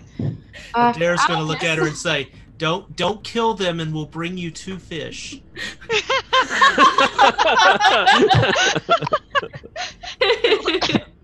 As long as those fish aren't people. Okay. And she turns around and heads back. Busts through the door, and you can hear her going, "Hi, I've decided to sit with you and watch how you work," and plops down. And he makes no argument against it. Just looks at Krasarga. Okay. Never a dull day with Krasara around, that's for sure. Alright, I'm assuming by this time a good portion of the chores are done. The chores are all done. The sheets have been aired, the pots have been cleaned, water's been fetched. And the twins sort of jumping up and down. Right. You want to come see the troll there then? Yes, let's go see it. Yes. We found Dishonesty the Troll, where Dishonesty the Troll lives. Very exciting. It's a really odd name for a troll, if I'm being honest. It is. Yes. I'm not great at naming things. Let's go. Alright, we're going on a troll hunt. And as the twins lead, sort of skipping and running and excitedly down towards this woodland, and as Krasara watches a man chop wood, we're going to take a quick break. Right. Are we back? Alright, I think we're back. I presume we're back. Well, if not, let's just carry on anyway. So, you were heading down from Garen's farm, following the twins, Modi and Magdi, down towards the wood, where they'd claimed to have found a troll lair, belonging to the troll Dishonesty that Ira had sent them out to hunt the night before. The twins lead their way down towards this small, it's not really a wood so much as a small copse, growing on the shores of this lake. And they lead their way down, sort of pushing aside brambles and bracken and a few sort of saplings, and point down at this moss-covered rock.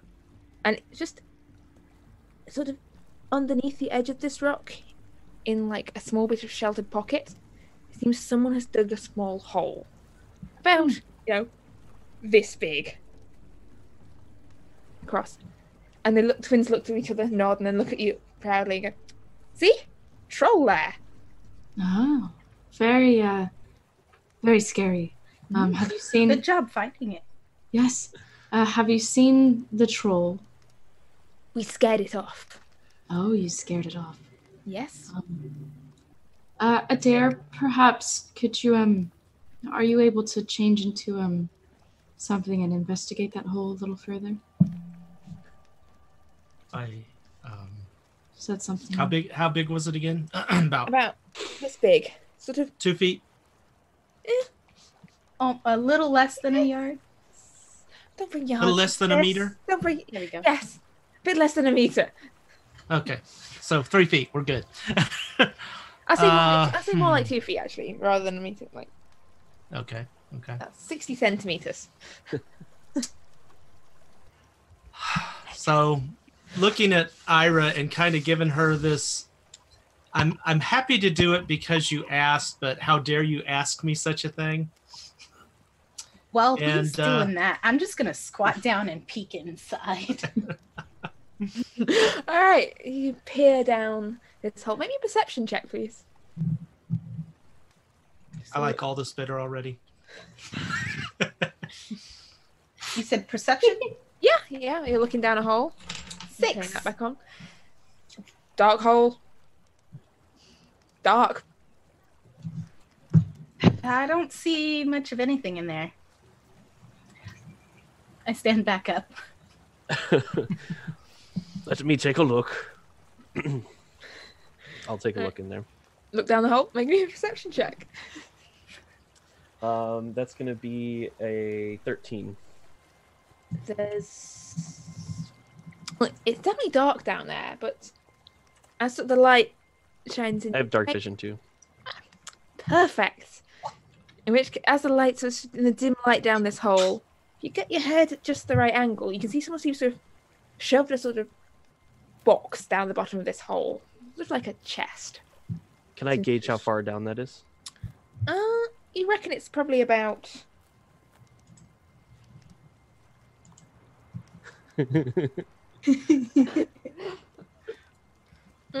4 feet 4 feet. down that hole. Some people are good at measuring things with their mind. Some people are not. Does it seem to We be call those people filling shallow. Space? What? I say, Torvald, what do you see down there? It looks like there's a chest in there. It's just about 4 feet down. How big's the chest? Is it a big, full kind of a chest or kind of a small? Like about that big. It's about the size of 2 cantaloupes. Why don't we just remove the rock? I mean, No? we could do it the easy way, or we could do it the fun way. What is the easy way and the fun way again? The easy way is removing the rock. The And fun the- way would be digging in and getting in. Oh. I'm And the happy. smart way would be forgetting it and going back and taking care of the murder we have to investigate, but This might I be doubt we're going to related. do that. I'm not Don't- going to leave behind treasure. The children are still here. What kind of a Viking are you?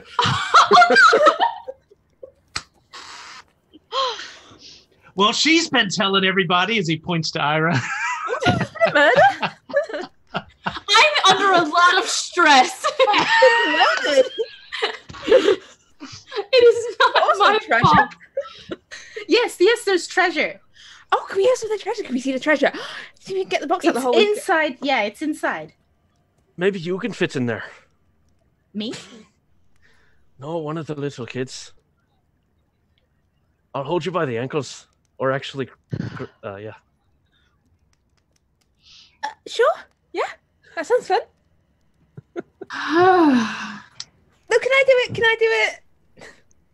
I want to go. I want to go down the hole. I'll, No, I said it first. I said it first. Please be Before they careful. do that, Please be Before careful. before they do that, Adair's going to take his quarterstaff and kind of tap on the chest to make sure it doesn't like bite his staff in half or something. We don't want to pull back half a kid. Ah. All right, so so you're going to shove your quarterstaff down the hole.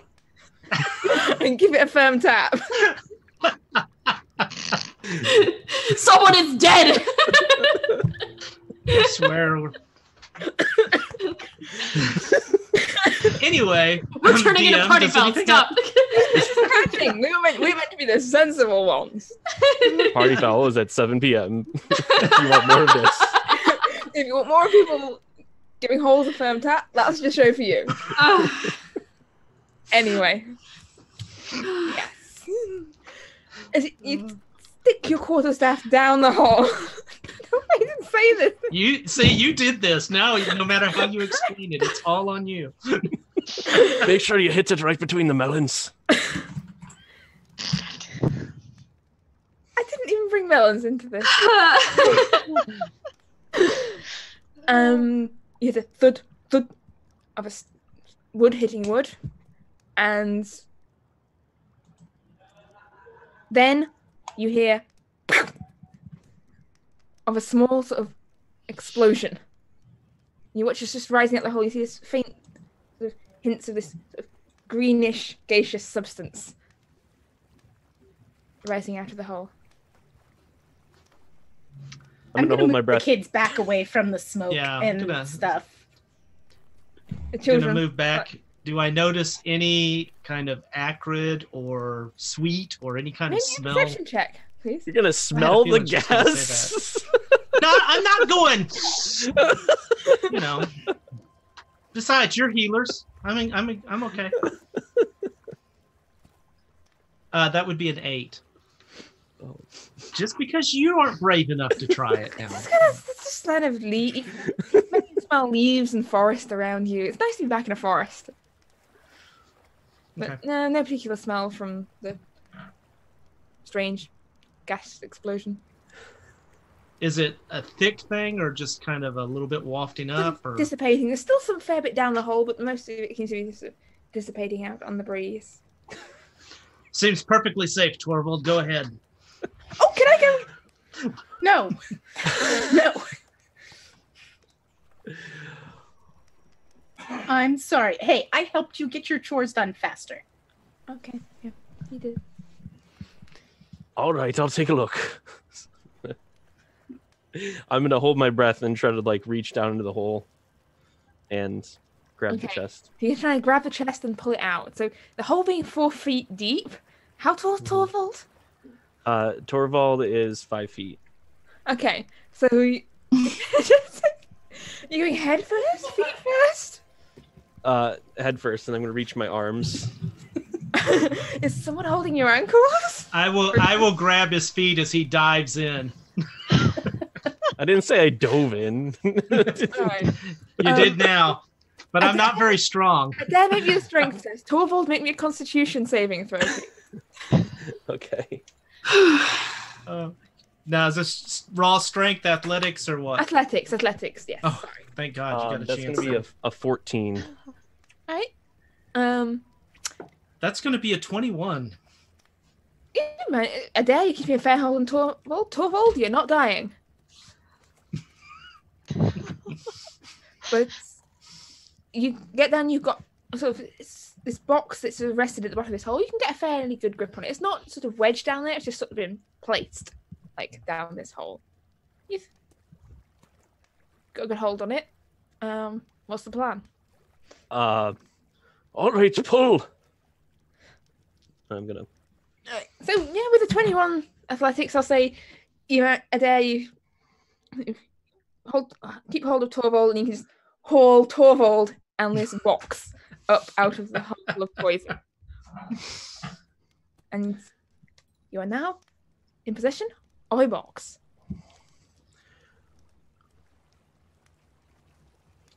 All right. Well, I dropped Torvald. I don't want you to be standing here holding him the whole time. I set him down gently. I set him down gently. Set him down gently. Flop. I'm gonna attempt to open the box. Yes. All right. Surprise, surprise. The box is locked. Here, try this. I pull out my hand axe, and you can try bashing the lock off from the back. It's smaller than your axe. She said you've got a big axe.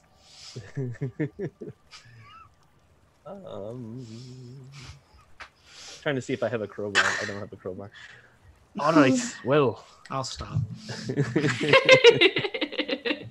Elf down. You've let the screen down.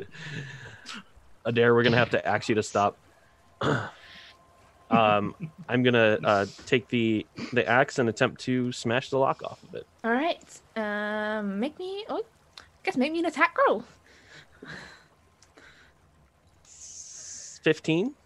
All right. No, it would be 17 proficiency. That's definitely enough to hit a stationary box. So, oop, there she goes. Roll with the damage on that. Let's see. Is this your axe? It's a hand It's axe, my axe. It's a hand axe. All right. which is what's the damage dice on that? Hold on 1 second. It's a race. The race is Guessing on. it's a D4, but It's 1d6 minus Ooh. 1. -1. Just is that because That's- of your strength? No, well, I think Torvald gets to add to it. oh yeah, maybe, probably. No, I don't. It's a Not strong. It's one. Have you got any strength modifier? No. No. You know, the -1 is probably my strength modifier. No, I have a so- -1 too, so it's a 0. Right? You managed to bash this lock right on. No effect at all. Like the lock's fine. Completely fine. Where's Kasara when you need her? Meanwhile, Kasara, Garen is still chopping his wood. I mean, you can give no, it's fine. I'm almost done. We could chop it a little more. Yeah, sure. Do you think that's chopped okay? A little more. Oh, right, yeah. A little more, definitely. Wait, this is why? Oh, doesn't matter. He goes back to nervously chopping his wood under Krasara's watchful gaze. Back in the copse of woods with 4 people versus a box. The great fight continues. I'm gonna take out my smith's tools and attempt to smith it. While he's trying to do that, I'm gonna turn to Okay. the kids. Hey kids, do you Okay. know this box? Or do you know how to open a lock? It belongs to the troll, right? Trolls keep things in boxes. Don't be silly. Trolls don't keep things in boxes. Trolls keep things in barrels. Do you guys know how to unlock a lock? No. Ask Mummy. And she unlocks it for you. She's got keys. Torvald, make me... Do you have any proficiency in lock picking or anything like that? No? No. I say just make me a dexterity check then. Oh god. Because smith tools are good for smithing, not strictly for picking a lock. Okay, that's a 15. Actually, surprisingly, it works. You hear this as the lock comes open. It's not going to be a hugely usable lock, but it's not locked anymore. The box is We should invest in a crowbar. Or keys that can open many things. Aye, that too. I'll open the box. I'm gonna step back 2 steps. While he opens the Very box. smart. All right. So, as you open the box, nothing happens. It just opens, and you can see laid out on the inside. You can see some neatly wrapped sort of bundles, like some neatly wrapped rounds of cheese, some like dried sausages, like a coin purse, quite heavily laden. A couple small books, a small scroll, a bundle of arrows, and some like nice fur-lined boots, all down in this box. Oh, that's quite the collection of goods we got there. What do the books say? Do they say who this belongs to?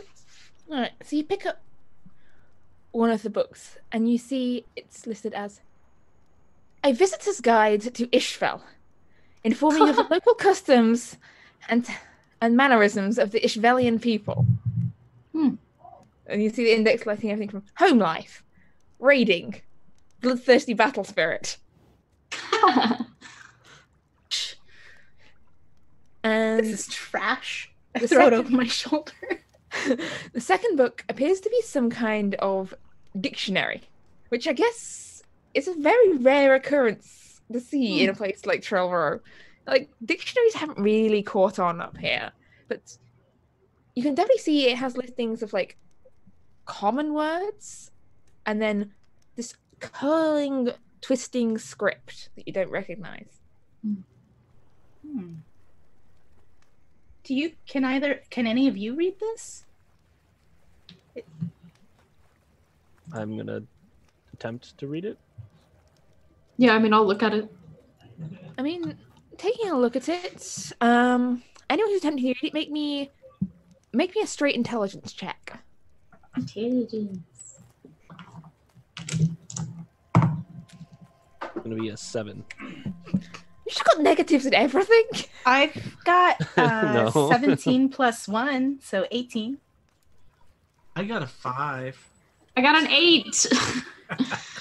It doesn't make much sense to any of you much, but Aldous, you know it enough to know it doesn't look like anything. It doesn't look dwarven, doesn't look elvish, doesn't look giant, doesn't really resemble much of any language you've seen. But you do realize you've actually seen a script that looks like this before.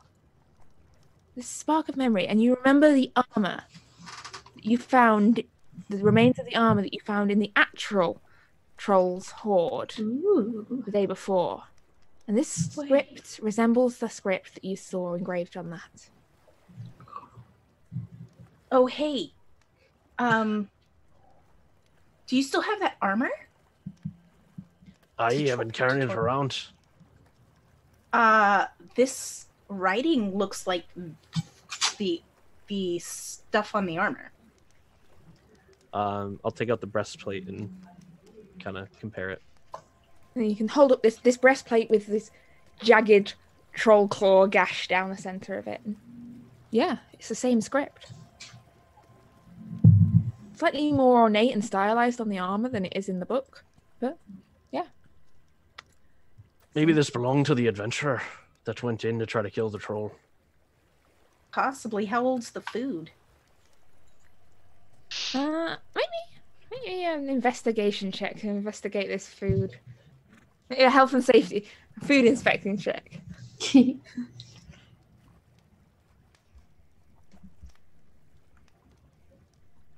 17.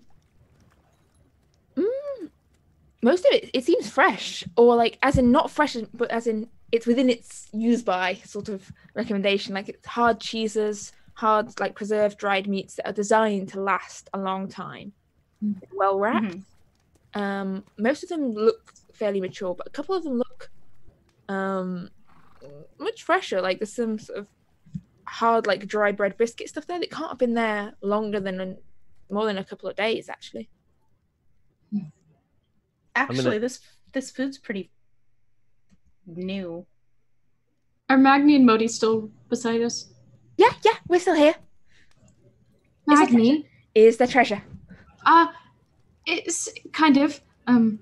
Importantly though, you said that you scared off someone, right? You see them kind of shrink down a little.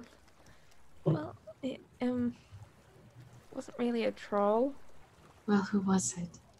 I don't know. Like, we were here and we were playing and we were looking at the troll thing, and then we saw someone at the edge of the wood, and then we went at them with our sticks, and then they went and turned away and started like not running but like run walking really fast away back towards town.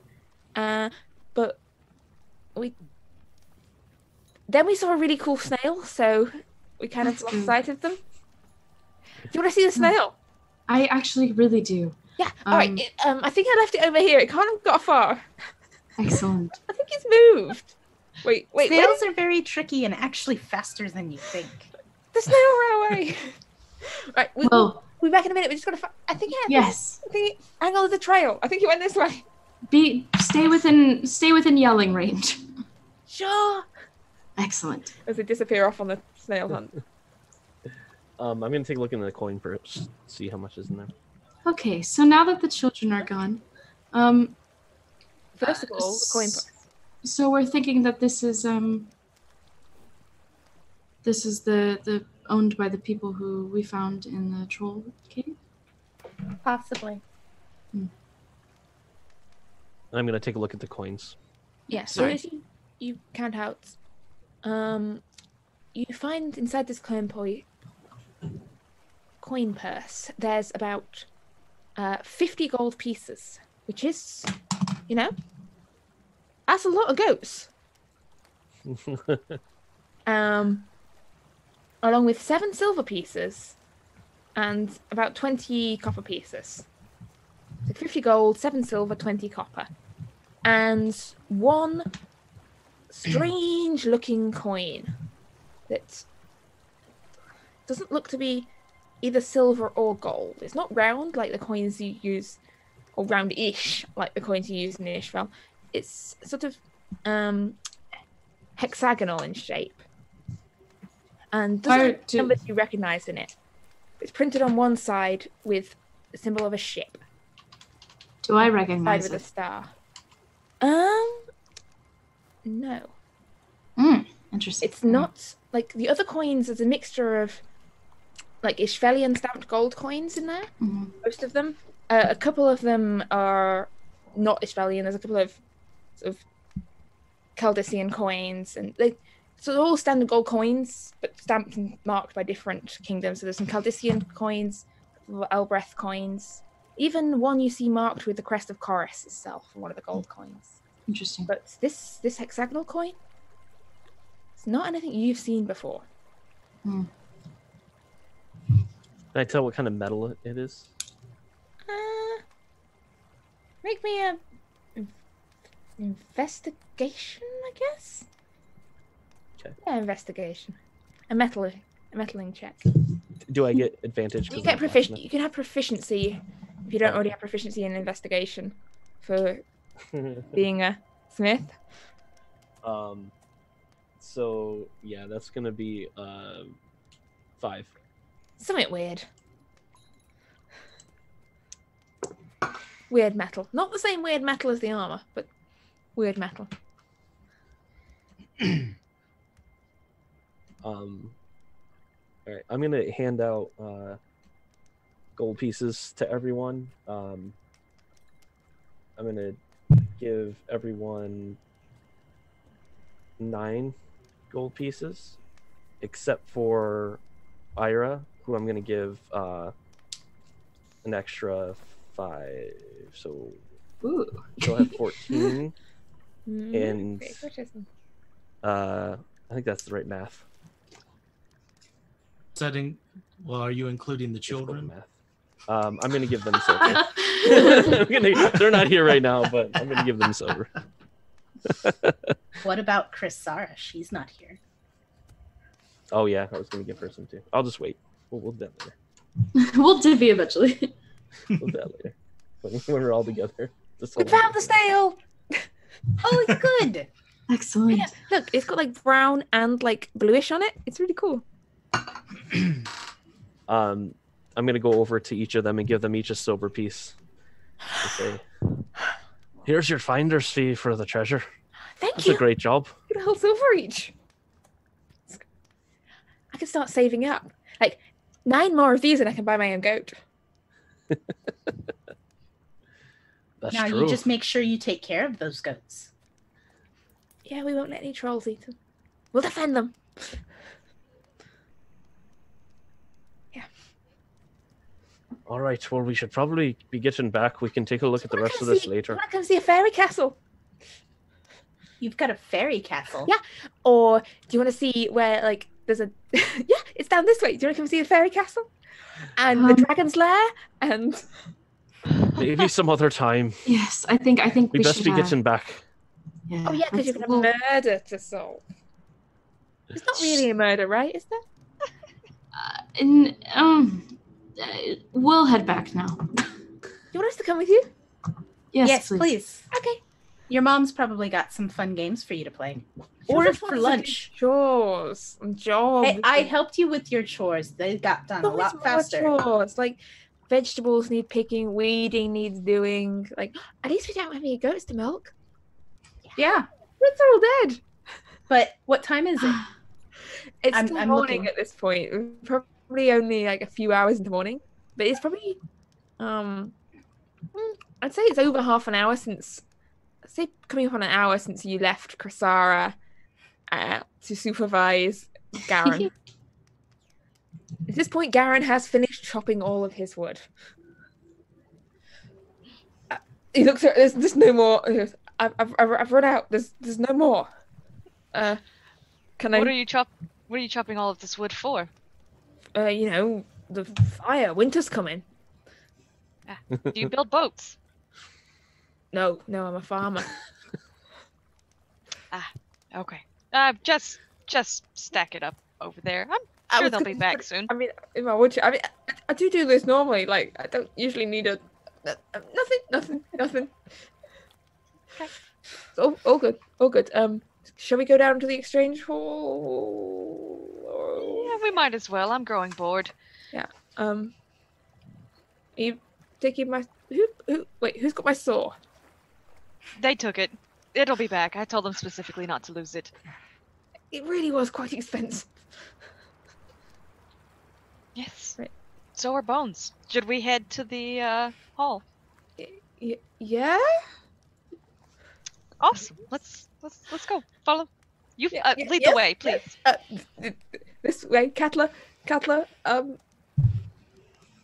Stay safe. Oh no, she can come too. Oh, great. All Yeah, right, we like everyone. Yeah, you're back.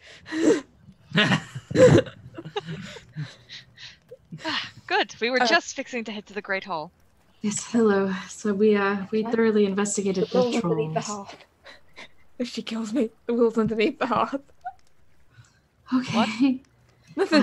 There's no killing that's going to be happening any further.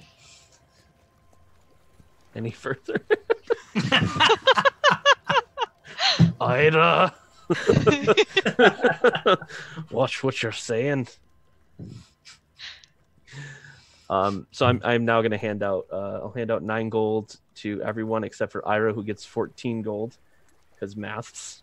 And I'll go over to her and I'll say, "Here's 14 for you because you fronted the 3 gold to settle that argument earlier." So. Oh, thank you. You're welcome. There's gold. Yes, we found a small chest. There was treasure. Troll treasure Troll treasure. and a snail. And a snail. It was a nice snail. I'm sorry you missed it. Oh no, that's a nice snail. So Oh, you still have it? the gold? Where did this come from? We found a small chest. There was a hole. More? There was a hole, and then we shoved a stick in it, and then some noxious gas came out of the hole into our faces, and So that's why your eyebrows are singed. what are you talking about? The noxious I like- gas. Did it singe your eyebrows? I don't think so. They're Did it? always that funny then. Okay.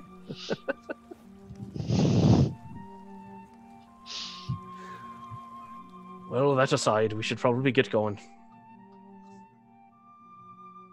Don't suppose you have any extra? Anyone? She just holds out her hand. Any extra what? I get guard duty. She wants money, Torvald. She wants gold. I shoved my face down a stinky hole. If anyone should be getting more gold, it should be me.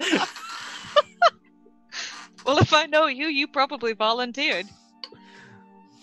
Oh. We didn't draw can we straws, just- if that's what you mean. We need to go collect the rest of the town for that meeting. Yes, please. With All right. somewhat haste. All right.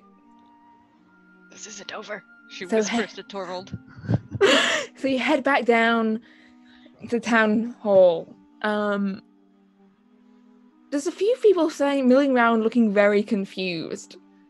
The Haraffans aren't there yet. They're still under strict guard at their house.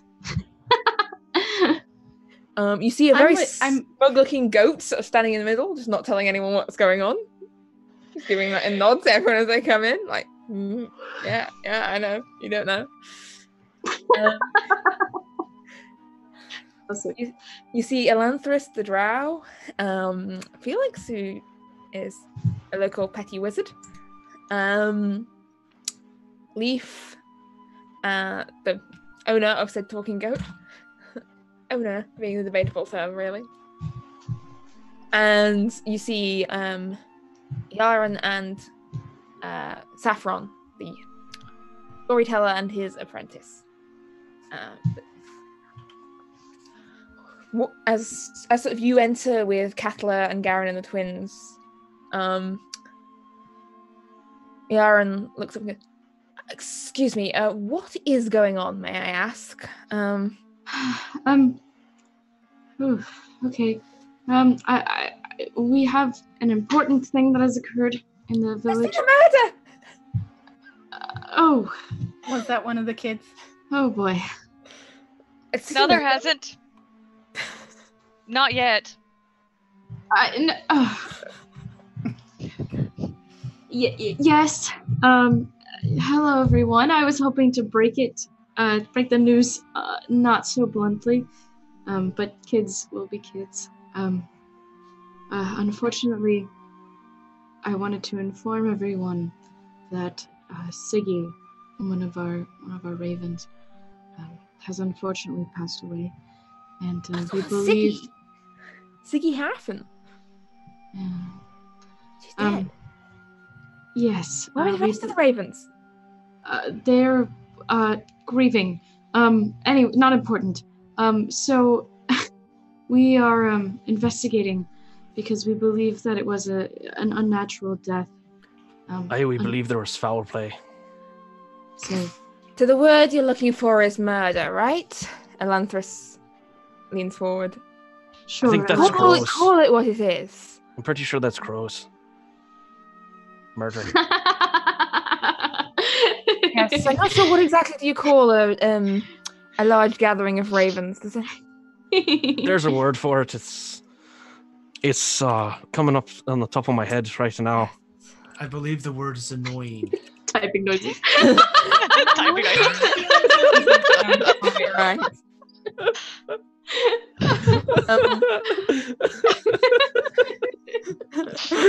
Just checking in with your mind.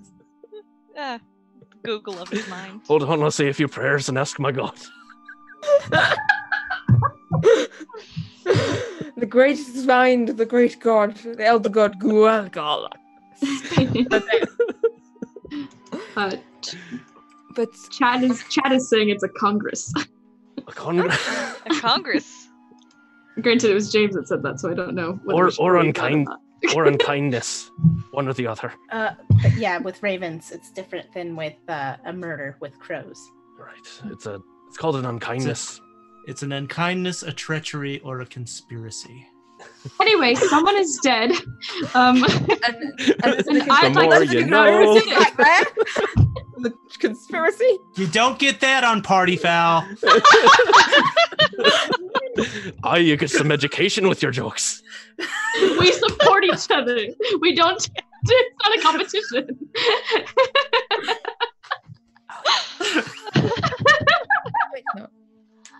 Aldous, what's this going on? You checking in with Sindri, your cat. Yes, I am. While they're all talking, I'm checking in with Sindri, seeing what's happened while we were off doing our thing. One of them tried to move. I hissed at it, and it stayed still. Also, all the things fell off the shelves. It's strange how that happens. But none of them are dead, I don't think. Apart from the one that was already dead. That one's still dead. It's not moved. I checked. It's definitely dead. I poked it. Okay. Okay. It didn't want to play. Do you want to bring it to you? No. I thought you might like it. It's a present. I appreciate it, but that was we've already received that one. Oh, do you want me to find you another one? Later, if possible. I was just checking to see if anybody moved or what's going on. What did you hear? Were they talking? They were just talking about gold and wills and who gets the house. All that sort of stuff. Boring stuff. So I should bring you more dead things? You'd like that? What about a rabbit? Oh, I can bring you a dead rabbit, yes. A rabbit, small child, whatever you'd like, Eldest. I'm here for you. No small child. A rabbit's fine. Okay. I'm going to stop talking to the cat now and look at everybody else and say we should probably bring the family here now. Has the one moved? None of them have moved. Really. Good. One tried to move, but the cat took care of that. Which one tried to move? Which one tried to move? Okay, I will check in again with Sindri. Which one tried to move? No, all the bird people look the same. Look, it wasn't the one that the angry one put the lines around. It was one of the little ones. I Oh, thought I'd okay. possibly take it. It did seem quite. I could probably have handled it. Like it was only a small one. No. Don't kill them. I told you not to kill them. I didn't kill any of them. That's fine, but we're not killing them, okay? We're trying to not kill any more people. Not kill any more people. Yes, the one that's already dead was already killed. Oh, that one. Yes, sorry. Yes, so I no thought maybe more. there was another dead body you hadn't told me about it somewhere. No, we haven't found any other dead body. Right. All right, I shut off the conversation again. It was one of the children. Yeah, okay. Anyway, Alright, well, So exactly what are we here for? Leaf sort of hands on hips. Eric, what is going on? I know you know something. I know that look in your eye. Eric just knows he just knows the same as what I've just told you, which is someone, Siggy, is dead, and we just want to try to figure out what happened because it obviously wasn't a mistake, and I just wanted to get us all together so we could have proper discussion about it and no one starts throwing blame or panicking or anything like that. Well, it who was knows clearly what's Garrett. happened? I mean, everyone knows he got a grudge against Siggy for the whole goat thing. Excuse me, it was not me. I think we should be looking at an Elanthress. Like, everyone knows that elves really like murdering people.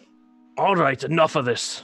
Yeah, this is what I was trying to avoid by calling this meeting, so not going too well. Alright, well, I didn't want to have to do this, but... And I'm going to cast, there's going to be, like, thunder kind of rumbling. And then you're going to see, like, lightning strike kind of all around. It's going to form this, like, cube of, like, kind of lightning energy. And then it's going to just kind of disperse all of a sudden. And I'm casting Zone of Truth. Nice. Okay, so I believe that it's a charisma saving throw, is it not? It is Or DC wisdom? 14. Is it charisma or wisdom? It's charisma. Okay. And that affects, I think, is it 20-foot radius or 15. 15-foot radius? I say that probably gets everyone at this meeting, including your companions, if they're choosing to resist this or not. I'm just gonna cast it like towards the other group of people. I mean, like, currently, like, it's sort of a town hall meeting, like, with people standing around and around the room. Okay. So you'd have to, like, shuffle the people into separate areas first. That's fine.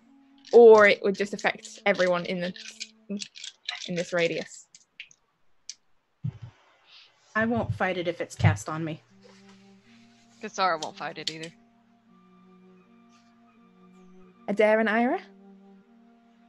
Oh, I was looking at it, but since I rolled a -1, I'm not resisting it either. Okay. For Zone of Truth. Oh, yeah, I don't mind. Okay, so for the duration of this spell, you can't lie. Knowingly. Okay, that is the fails column. Sorry. Bear with me for one moment. Talk among yourselves, so just quickly. So, Torvald, nice beard. Do you use any kind of like a lotion or anything in it? No, why would I do that?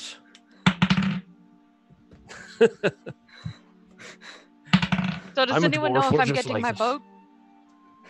You're probably going to get your boat, but it won't be for a long while. That's true. Although my brother is supposed to be helping get the wood.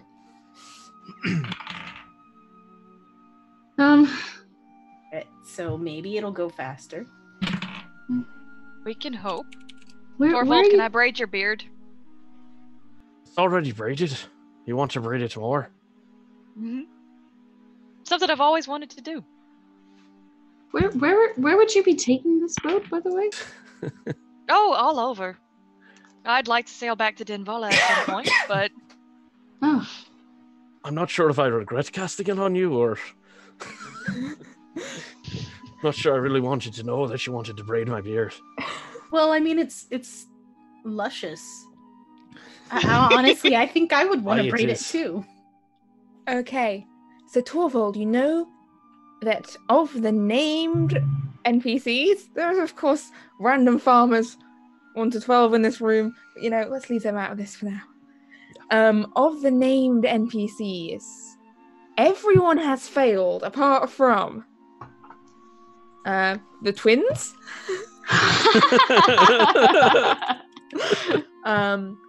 Yaren, Saffron, and Eric the goat. They are still capable of lying, but everyone else here, from Garen, Katla, Felix, Elanthris, Leaf, they are strictly telling the truth. All right, first things first. Garen, did you kill her? No, I didn't kill her. All right, I believe you. I would. Do you know who killed her? No, I don't. I mean, maybe it was one of her family. They're a shifty bunch, always eyeing each other up for a gold coin. Do you have any specific information? I'm not interested in what you think. Anything you saw that might be useful. I saw someone. Look, I wasn't at home. I went out for a walk to visit some friends of mine, and I saw someone coming back from the shore into town, like with a cloak drawn up and heading up sort of into town. I didn't stop to say hello because, you know, I didn't want them to think I was being suspicious hanging around at night, so I just kind of hurried on my way. They hurried on their way. I didn't see who it was. We have reason to believe that may have been Saffron. What?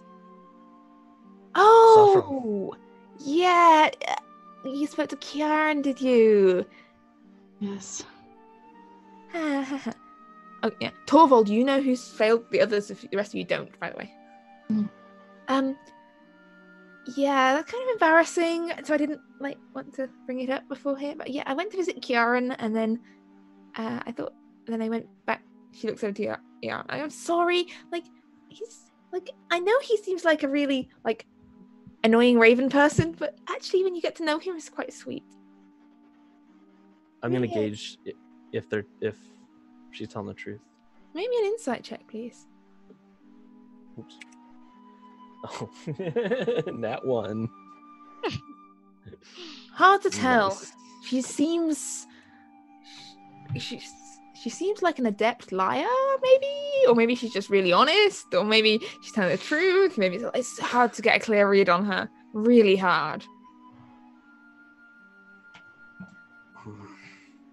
I'm not sure I believe what you're saying. Oh, but I mean, Did he not speak to Kieran already? No? You said Kieran passed. Kieran is the brave. I realized I gave 2 NPCs similar names by accident because they look different when I wrote them down. There's Yarn and Kieran. Now, this is the mistake. And this is why a public service announcement to all DMs out there. Read your NPC names aloud first. Kieran is the raven that Krasara drew an outline around his feet. Yarn is the storyteller who told the story about the troll. Yarn is there and succeeded his save, so isn't under the effect. Kieran is back at the Raven House being watched by Cal. Yeah. Maybe I should rename one of them. Storyteller Man and Raven Kieran. Yeah. We can speak to him. He'll corroborate. What's that word? Corroborate. He'll corroborate my story. Yes, we already spoke to them. Words are hard, aren't they?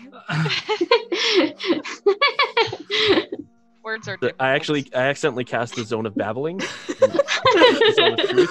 Oh, that's a horrible spell. That was a Moira moment, not an Ira moment. Yes, we already spoke to Kieran. I don't want. Let me say, just to everyone, that I don't necessarily want to or have suspicions of anyone in the town. If anything, I feel like perhaps an outsider of everyone. That's wonderful. You're all awesome. Great. Anyway, I don't want to put suspicion on anyone, at least personally. Y'all can. I guess you guys can be suspicious. Oh, of you're all so smug, aren't you? I'm Ira Stratus, and like I could do no wrong. Look at me in my shiny armor. All right, I'm gonna take my shield and slam it on the ground and try to intimidate everyone. Maybe an intimidation check. Ooh, that's an 18.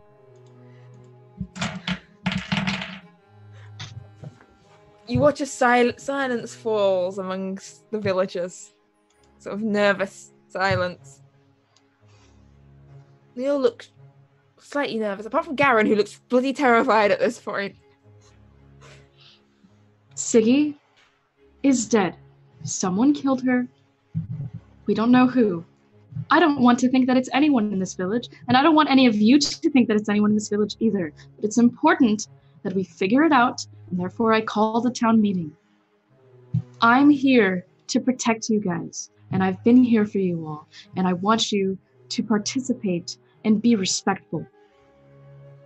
Because that's what you would want if you were the one that was dead. Here. That's a Lanthorus. Fine words indeed. And for the record, seeing as there seems to be some kind of spell going on here, I did not murder Siggy Harafen. Nor do I have any idea who did murder her, nor did I attempt to murder her in any way. Who is this saying this? Elanthris, the drow. Oh, okay. Same here. The wizard joins in. So Felix and Elanthris are good. Garen is also good. I didn't murder her. Yarn, storyteller man, goes on. I did not murder Siggy Rufen. I have no idea who murdered her, and I played no part in her death. Saffron? I did not murder Siggy Rufen. I don't know who murdered her, and I played no part in her death. I want to check to see if I can tell if either one of them are lying. All right, I'll let you do a yarn. You're really bad at reading Saffron. That's been discovered already. Yeah, okay. You did Saffron. All right, that's going to be a 25. Ooh, Nice. You notice, as Yaron speaks, he seems fairly confident. As he sort of nudges Saffron to speak, you notice sort of this beads of sweat just trickle down the side of his face. This sort of There's a tense tension to the way he's sitting. A nervous air of he is definitely hiding something. And he sort of eyes keep flick from side to side, sort of taking in the number of armored people in the room. And his eyes flick to the different exits. Saffron. I didn't murder Siggy Rofun. Shh, Bodhi. They're having a moment. Saffron, what use do you have for eyes? Eyes? Well, they're good for looking through. Right? I mean, what else? You know what I mean. I'm not a wizard or any kind of like elf magician or anything. I don't have any use for eyes. She looks over towards Felix and goes, I think you should be asking him about it. Like, weird stuff with animal parts and potions. That's more of a wizard's bag, don't you think? I'll ask the same question to the wizard. I mean, I've used Newt's eyes in potions and stuff. Wait, are you suggesting I did something with Siggy's eyes? Like, no! You wish you just goes a little sort of green in the face. Go, that's disgusting. All right, I believe you. I was just checking. Didn't do it. I'm gonna bring my comrades aside. Huddle. Yeah, little huddle. I'm getting that I think Saffron has something to do with this. That seems likely. My spell didn't take hold, but I have an intuition that Saffron's not telling us everything they know. You want me to question her? I think that might be a good idea. Please don't hurt her if necessary. No, but I'm pretty good at making people think they're about to get hurt. I suppose I'm okay with that. Sure. What of the drow? Do we think he did it? I think he's telling the truth. The spell seems to have taken hold, and he said he had nothing to do with it, so... Alright then. Well, as long as everyone is in agreement, we can... How do we just let her know we think she's lying, or how do we... Do you want me to just go slam my hammer around her a few rounds, or what? You do what you do. You know best. Okay. That's all I needed. Oh, Saffron, could you please come here a moment, dear? Yeah. Sorry, we're not. You're Crisara, right? Of course, yes. Yeah. She walks over, sort of. Could you stand in front of this wall, please? Yeah, sure. Great. All right. And Crisara will take her hammer and slam it down on the ground. And lean on it. So, what do you know of this murder? Ooh, make me an intimidation check, please. Oh, come on, dice. Give me something good, please. That is a 16. 16.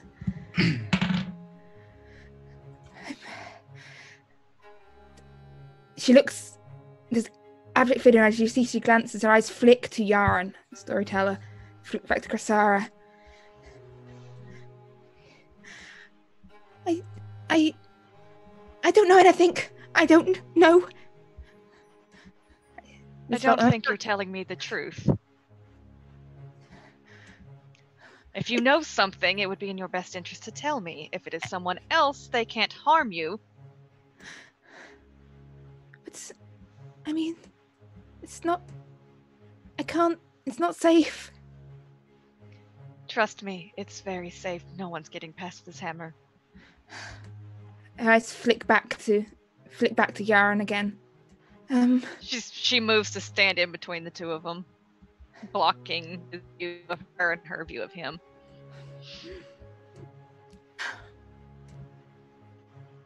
He said... She lowers her voice a little and goes, he said there was danger coming. We needed to be ready to get away. So I needed to gather supplies. Be ready to run. I had to. I knew that if I didn't get him something to eat, we'd be caught, and then things would go badly, and I have to protect him, okay? And I figured, Siggy, no one likes Siggy, right? Even her family hate her. Like, no one would care if Siggy was dead. So, and and then when you guys came to town, I got nervous that maybe you were something to do with them, and you've been sent to hunt him down or something, and so I went to get a brain to add to the supplies, but then when I went to go put it with the supplies, there were children hanging around the wood in the way. But I Who's the him? Who is the him? Her eyes sort of flick back and she stares straight at Yarn. The girl is hysterical and babbling nonsense. That much is clear. Now, madness about people eating brains? This is fairy tale stuff here. Fairy tale. I tell you. We've seen plenty of things, Yarn. I snap my fingers and use my prestidigitation to cause sparks and everything swirling around my hand. It's more than fairy tale. Sorry, is that supposed to impress me? I have traveled a fair bit. But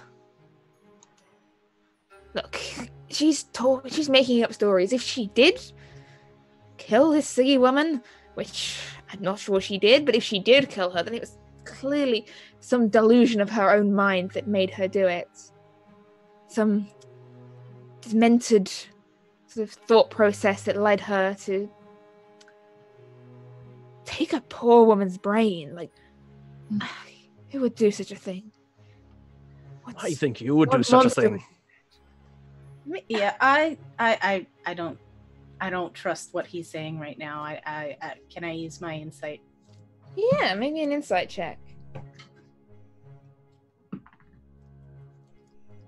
That's a 19 plus 20, a dirty 20. Oh, he is not happy with this situation. You see him looking once again for the exits of this building, which I will just, for the sake of illustrating, it's not a very good map. I was not foreseeing this might turn out this way, so apologies about that. But you see him sort of looking for... Do I hear you laughing at my map? No, I saw the goat. The goat. Exits to this building, so it's sort of solid on this top side, and then there's door opening out on this bottom side. There we go. Beautiful, beautiful. Let me just move that tree. Yeah, no, that tree can have to stay there. The tree's coming through the wall now. But as you see him sort of take a little edge, and I just put you in random places, so feel free to redistribute yourselves. Yeah, I'd like to be ready to grapple and restrain Yara at any point. And I am prepared if he gets within 10 feet of the door to cast Entangle. Ooh. Okay, so as he sort of takes another step towards the door, and I think at this point, as everyone's ready for entangles and grapples, that if I just grab my whiteboard, it looks like the air of peaceful resolution may have come to an end. So, please roll me some initiative.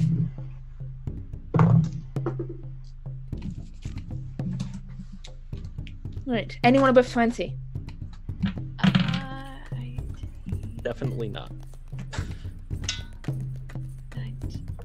19. 19. That is Krasara? Yes. I'm still learning to recognize voices. Need to move my screens around. Okay. Anyone above 15? Anyone?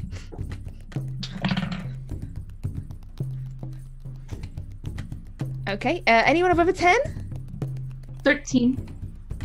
13 for who said that? Eldest? Moira. Moira. Sorry. Ira. Ira. Moira. Whoops. Just see what I did. Oh, you also Batman. Adair? What's yours? Mine is a 10. So you say above 10, you know, is that European like meters? Does that include 10? Torvald and Aldous, what are you on? I got a 4.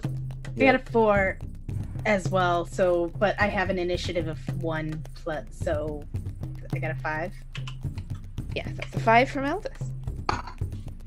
Some solid rolling going on there.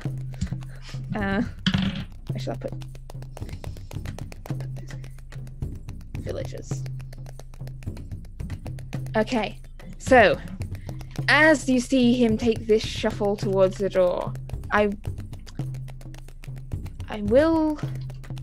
had 2 readied actions that I will allow to go off, which are the entangle and the grapple, because I'm feeling generous and nice this evening. Yay. I think the grapple would go first, and then if the grapple fails, the entangle would go after that. Then we'll go to initiative order. But yes, that is a strength versus. That's athletics versus. What's your athletic? What did you roll? Athletics. Yes, athletics. So the grapple, that'll be 17. Ooh, 17 plus. He just slips away from Dang. It's kind of slippery. Like, literally. His skin feels kind of slippery. That's concerning. Very concerning. And, alright, entangle. Where are you throwing it? Mark it on the map. So, We have the map. to confirm, this is the door that he would be heading towards? We have this door here, and this open sort of side of the building here where the trees are falling in. But yeah. Which direction was he? You said he moved in a direction. He was heading That's towards what this. I'm trying to... He was heading towards that door there. Yeah, near to that is Leaf and Eric. I'm sorry for them. Felix, the random farmer guy who I'm not actually sure who that is. just I'm trying to get the draw shape. Sorry. That's fine. All right. So entangle. That is a saving throw, I believe. Did it? Can anybody see that? Because it like drew an odd color for me. I can see it. Okay. What's the area of entangle again? It's a big area, isn't it? It's a 20-foot square. Okay. So that would fill up. Hang on. Yeah, it's be a little bit bigger than that. Yeah, it's about, so that's like 4 squares by 4 squares. Yeah. So you're gonna get, if you go that way, you can avoid Ira and get like the goat. Yeah, I don't mind getting all them. Okay. Actually, I think it's gonna get Ira too. Maybe. Depending on where you cast it. How's that? Why is it doing that? All right. Yeah. Good enough. Okay, so that is what kind of save is it? It's going to be a strength save with a DC of 14. Come on, B. Oh, he is not strong. He is entangled. And just for reference, the goat is not entangled. Of course not. Why would I entangle a goat? That's very powerful. The goat rolled a natural 20 on try. Yes! He's eating the entangling weeds, right? Yeah, he's rather happy with the situation. All right. So that brings us around to the top of the round. Krasara, you are up. What would you like to do? Right. So, do I think this woman poses any threat? Or is she sufficiently cowed? She doesn't look armed. I mean, she's potentially a flight risk, but not like a fight risk, maybe, from her demeanor. Okay. I don't want to move away from her just in case. So, I'm having to navigate all my tabs here. Oh, it's a fun game, isn't it? So many tabs. So many tabs! I am going to take my last javelin and attempt to throw it at, what's this, Yarn? Yarn. Right here. Yes. Yes, him. So... that's a nat 20. Okay, that will definitely hit then. Roll some javelin damage on this poor guy. Oh, he's going to get it. What does this say? 1d6. A d6. I figure out where I set all my dice. That is a... Oh, God, yes. I feel like I need a camera for this, because that is 6. That is 8 damage. I believe you. 8 damage. Okay. He's not dead. But he's got a javelin sticking out of him. He's got a javelin sticking out of him. Yes. Yes, indeed. He does seem quite bothered by the situation. He seems a tad concerned. Saffron. Is that everything? Is that everything, Chrisara? Yes. Saffron is going to disengage and starts making a run for it this way off the soon-to-be expanded map, just for reference. Whee! There we go. Have some more space to run away. Be free. As she heads off away from the exchange hall, which brings us round to Iyaran. And he's sort of struggling and tangled against the weeds. He's going to try and break free. That's a strength check, yes, against the DC of 14. 14 still? Yes, sir. Nope, no, that's his action gone. He is staying there. Like, no, that's not working. Ira, it's your turn. Yes. I would like... Ooh. I'm just gonna go ahead and stand in front of the door and then hold another grapple. Okay. Think you need to make a check against the entanglement? I would need to do that. Actually, at this point, it would just be difficult terrain. It's Okay, only so- when people are standing on it that it Okay. comes up. That's alright. Mixing up my many different let's make this horrible spells. Yeah. Difficult terrain, so I'll speak to that. Okay. Yeah, so I'll hold a grapple action and then I think... Yes, that's all I'd like to do. Alright. So that brings us, so you're holding a grapple action if he tries to run past. Yes. Alright. That brings us to the villagers. And you watch us sort of back away. And you hear sort of much of a conversation between Elantris and Felix. Like, should we do something? No, yeah, let's just stay out of this. Like, they seem to have got it. They seem to have got it well handled. You don't want to get yourself hurt, Felix. Like, prestidigitation's not going to do much here. And that brings us to Adair's turn. Would you like to do Adair? Did I see Saffron take off? Yes. Do we want Saffron? Of course we do. I mean, she just admitted to actually killing for Brain. Yes. I'm just making sure what our... So within that, if I'm able to ask that question and still take my action, I am going to go running after her. Alright, running off screen. Yep.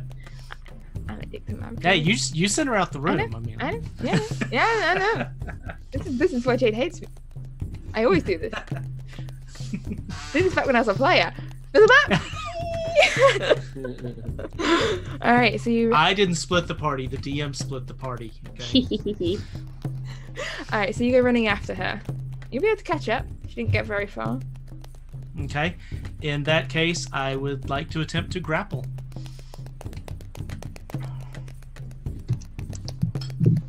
All right, make me that athletics check, please. I am correctly informed that the extra dice was not rolled for the damage on that crit, so that was actually 12 damage to poor Iarn. Good. He's still not dead though, and It will be. That would be a 3 on the grapple. 3. I mean, she might roll lower. The nat 1. Yeah. Nat Yep. 1. Yeah. Okay, I rolled a nat 1. It was the modifier that made it a 3. She rolled a nat 1 and has a lower modifier. It's like the windiest Goodness. fight ever.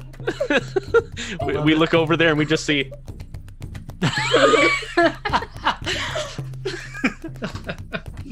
Yes, as you run out down here, and I think you should be able to move yourself, but Yeah. Adair has managed to grapple Saffron. That brings us to Aldous. What would you like to do, Aldous?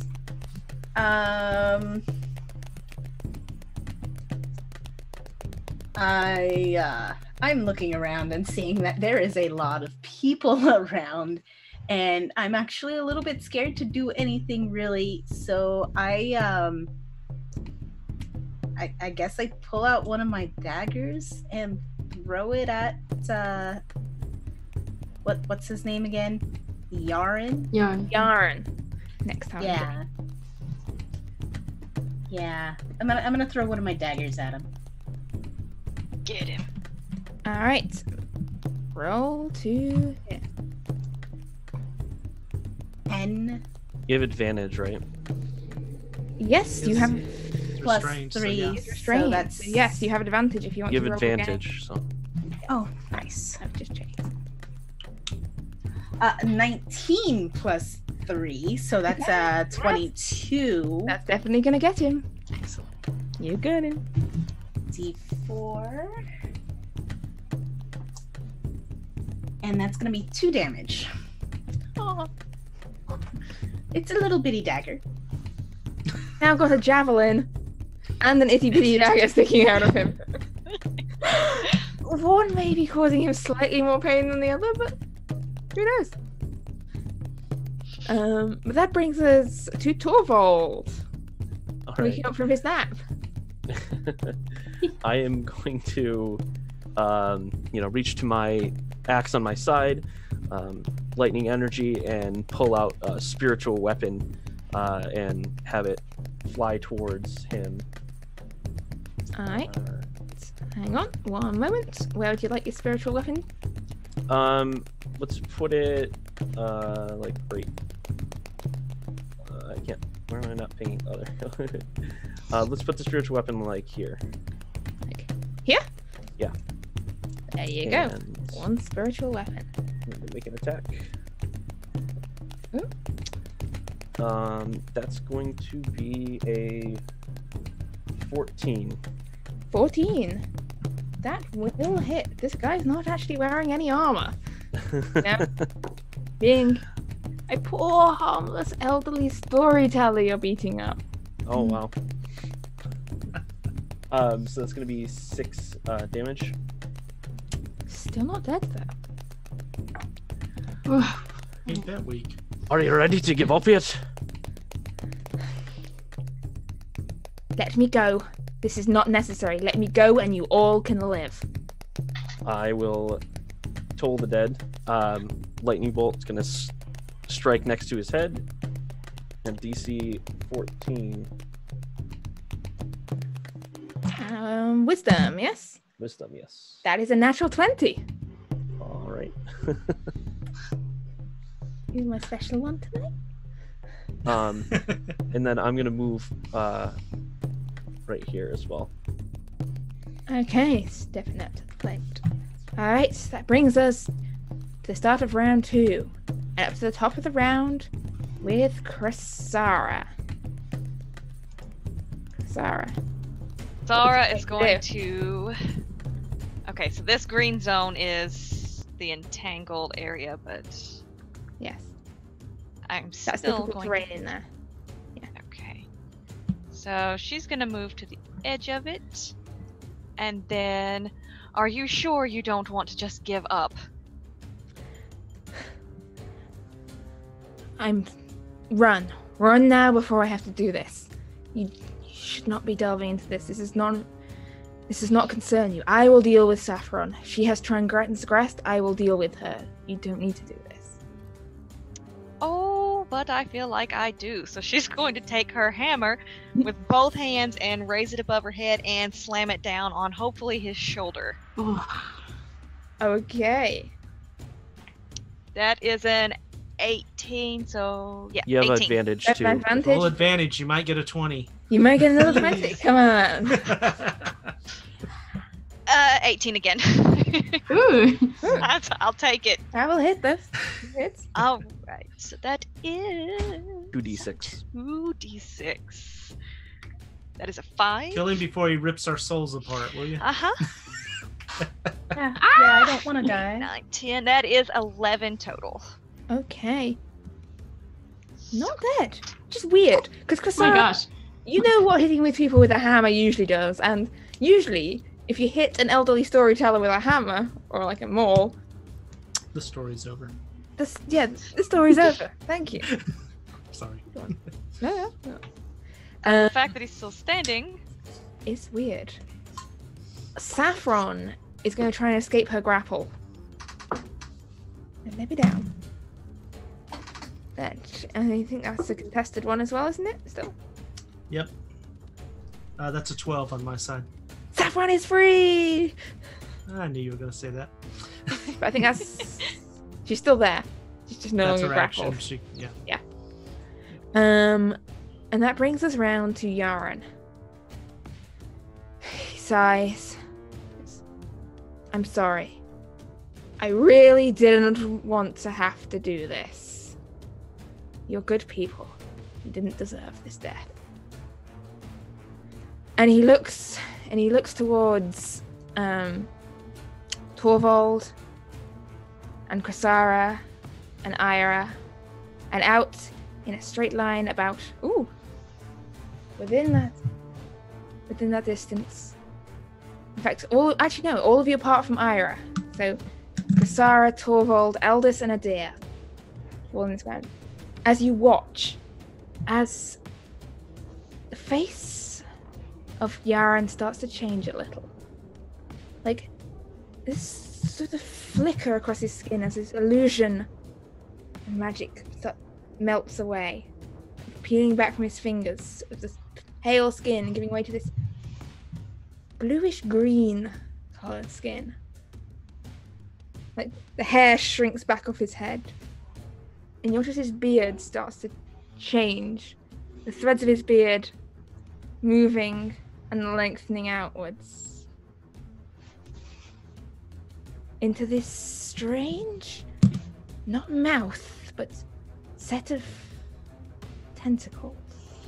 These God. more tentacles. I got the chills.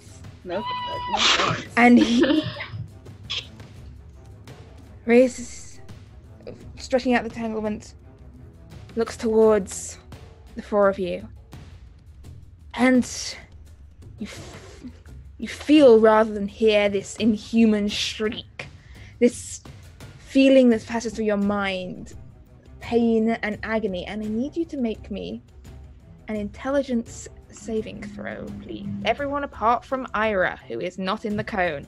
Damn.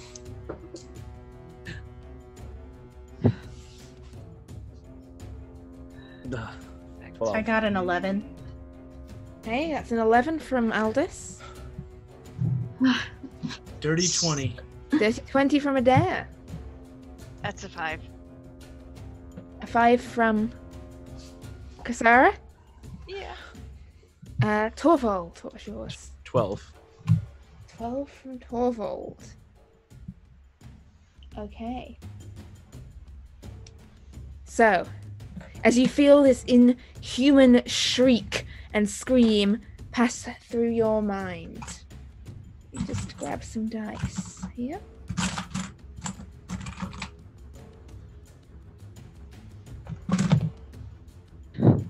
Krasara, Aldous, and Torvald. one more. Each of you takes, oh, that's not too bad at all, 13 points of psychic damage. How? How? Ow, indeed. 13 It's like damage. brain freeze, but Brain worse. freeze. And you have been brain frozen. And in your brain frozen state, you are now temporarily stunned.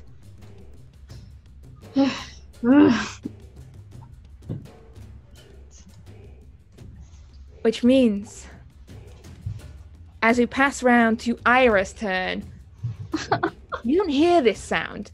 You just watch as sort of this stunned, sort of agonized look comes over the faces of the three of your friends you can see within this hall. Ira, what would you like to do? All right. I'll go ahead and seeing this true form now, I'll step towards him and just very. You can see that I'm very. Ira's very emotional about it, and she kind of has like misty eyes and just really slashes at him. Just. And that's going to be. And is he still restrained, although he has morphed? Still restrained, yes. So advantage too. Yes. Oh, advantage. Advantage, yeah. Great. Oh, that would be a nat 20 then, with the advantage. Ooh.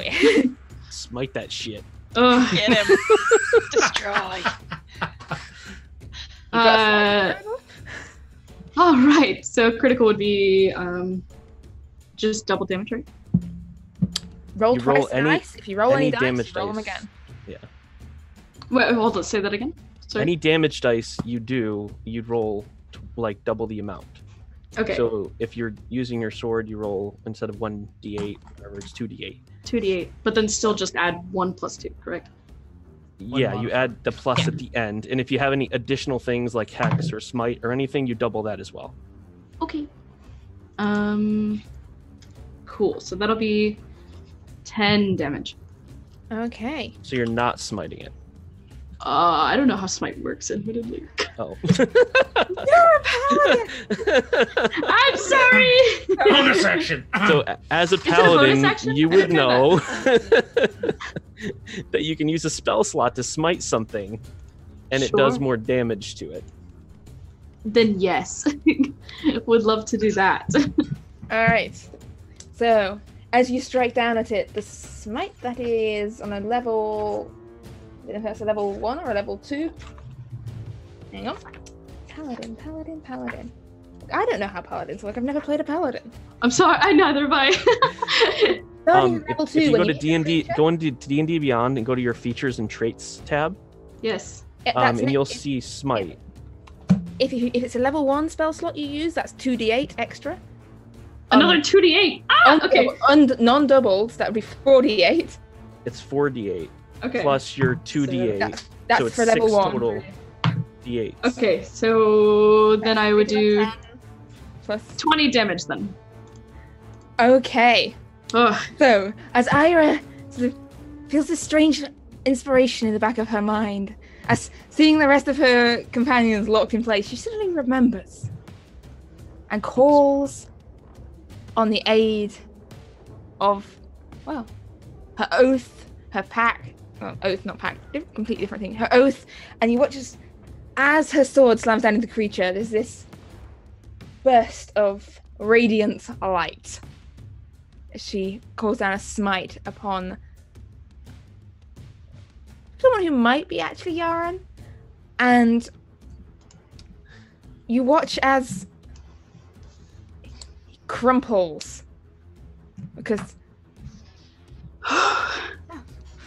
as he crumples down to the ground, still in this strange alien form, and as Ira catches her breath for a minute, Adair, you're still holding Saffron down here. What would you like to do? Well, I think she broke free, so at this point she's just standing. Didn't she break the grapple? Oh yes, yeah, she broke the grapple. Okay. Yes, Okay. She broke the grapple. Was she not in the cone of brain damage? Oh yes, she is. Thank you. Cone of brain damage. Thank you for reminding me of that. So you watch as Actaea, as you feel this streak through your mind. You watch as Saffron just crumples down dead on the ground in front of you. Damn, and I had a good line prepared too. And as she crumples down dead, that brings us out of initiative. The threat has been neutralized. And it takes a brief moment for the three of you who are stunned to blink back into consciousness and awareness. To see Yaren dead on the ground in front of you. But he's not Yaren anymore. He's a tentacle face. Yes, he's a tentacle face, Yaren. Yaren the tentacle face is dead on the ground, yes. So he's, yeah. After ensuring that Saffron is actually dead, Adair's going to turn around and walk back, raise his hand and close it, and withdraw the entanglement and release the spell. So the entanglement whoosh, out of existence in all its many different colours of form, including the theoretical entanglements. But they're all at the quantum level. So. Quantum entanglement, yeah. Mm-hmm. I am going to go up to him and the tentacle face, and I'm going to find my dagger wherever it ended up, and take it back. And I guess I'm also going to dislodge the javelin as well and give it back to Chrysara. As it pulls free from this, now you understand why he was so slippery and hard to grapple. Like this skin is sort of this moist, damp, almost frog-like skin, but slightly slimier than a frog. This dapper green color. Does anyone know what this is? I blacked out there for a second. I'm not sure what's going on. Ira's gonna go find a place to sit and just sit down. I don't think I've seen anything like this before. Is it wearing clothes? It is still wearing clothes, yes. Good. It's still wearing Yaren's clothes. I am going to try to grab it by the clothing and drag it outside. Okay. As it moves, you knew I was. As it moves across the stone floor of the hut, the villagers are just at this point just standing back and letting you get on with this, like they do not want to get involved. Like it's just kind of like what the hell? As you drag this body back out of the hall to outside, to on the ground, sort of the street of Sorlandsby. It's very much floppier than a human body should be. Like the bones don't seem to be as important.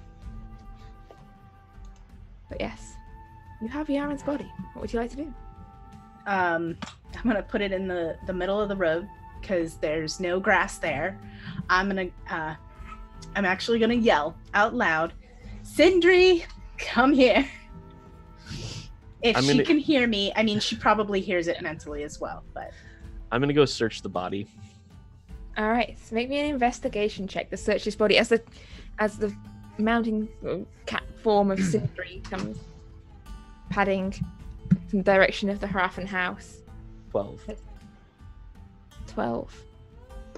So, searching around through his pockets and stuff, you find 2 gold pieces, 13 silver pieces, a set of pan pipes, a set of keys, a small sort of belt knife, and a bag of buttons. What was the you said Is it a bag of bones? A bag of buttons. buttons. What was the currency again? I was trying to math while you were talking. Just go watch it in the rewind. Yeah. Silver. 3 gold, 13 silver. Does that sound right, chat? Something like that. Something like that. Let's say it's 3 gold, 13 silver now. The cat sort of pads up towards an eldest you hear in your mind. Oh, you brought me a dead thing. How kind, how thoughtful. It's lovely. This one smells funny. I don't like this one. All right. Is it okay if I set it on fire? Speaking out loud to the cat. Are you asking me? Like, I'm not the boss. Well, Go ask the boss if you like, but I'm not the boss. Are you asking me if you should set it on fire? oh. I want to set it on fire. Sindri, do you even know what it is? Well, you said it smells funny, so I guess you don't. Does anybody know what it is? We should try to identify it before we set it on fire. We'll have no way of ever knowing what it is if we don't. It I'll looks try gross. to remember if I know what this is. Make me either a history, nature, or an arcana check, depending on what kind of knowledge you're trying to dig out here. But, I would like to try with nature. okay, nature for a dare. Doesn't really matter for me because they're all the same. So 11. 6. This creature is not familiar to either of you. Whatever the hell it is. Well, it doesn't look like any descriptions you've seen of demons necessarily. It's nothing you've seen in the forests there. Torvald, you've definitely not come across any. Maybe it's you have come across some mention of like weird monsters that live in lakes and like fish people and stuff that occasionally like pull people out of boats and like eat them, or wear their skins or other general, fish people things. So that's the closest you've heard is, fish people, lake monsters, weird fey creatures. But this doesn't match up exactly to any of those things, but it was slimy. Looks like it came out of the sea. The only thing I know is she looks fishy. Mm-hmm. Do we know where the drow went? He's not from around here. Maybe there are legends where he's from. We could ask. I'm going to use thaumaturgy to project my voice into the hall and ask him to get out here. Check this out. So were you just shouting like drow come out here? Like yeah, no. He might not help us with that. I guess I'll just ask Be everyone. sure to ask Eric too. He seems like a smart goat. Everyone, come out to the street. everyone.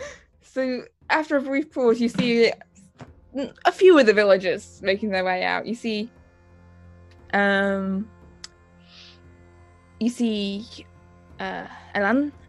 the drow, Felix the wizard, Leaf and the goat Eric heading out, and following behind them the twins.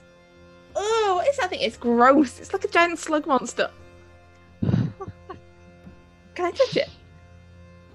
I wouldn't touch don't it. touch it. Yes, you called for us. What did you want help with, dwarf? Does anyone know what this is? They look sort of between each other. Elanthris shakes his head and goes, no. Is it some kind of fish person? No, not really. Felix, you're a scholarly fellow. Has that wizardry taught you anything about fish people? Nope. Nope. I know about one thing about fish people, and that's could be a fish person. Might not. Has it got any gills? Does it? I looked No at it gills. pretty close. No gills. No gills. No gills. It's not a fish person. Leaf goes, I don't know. I'm just a farmer. And Eric the goat leans forwards.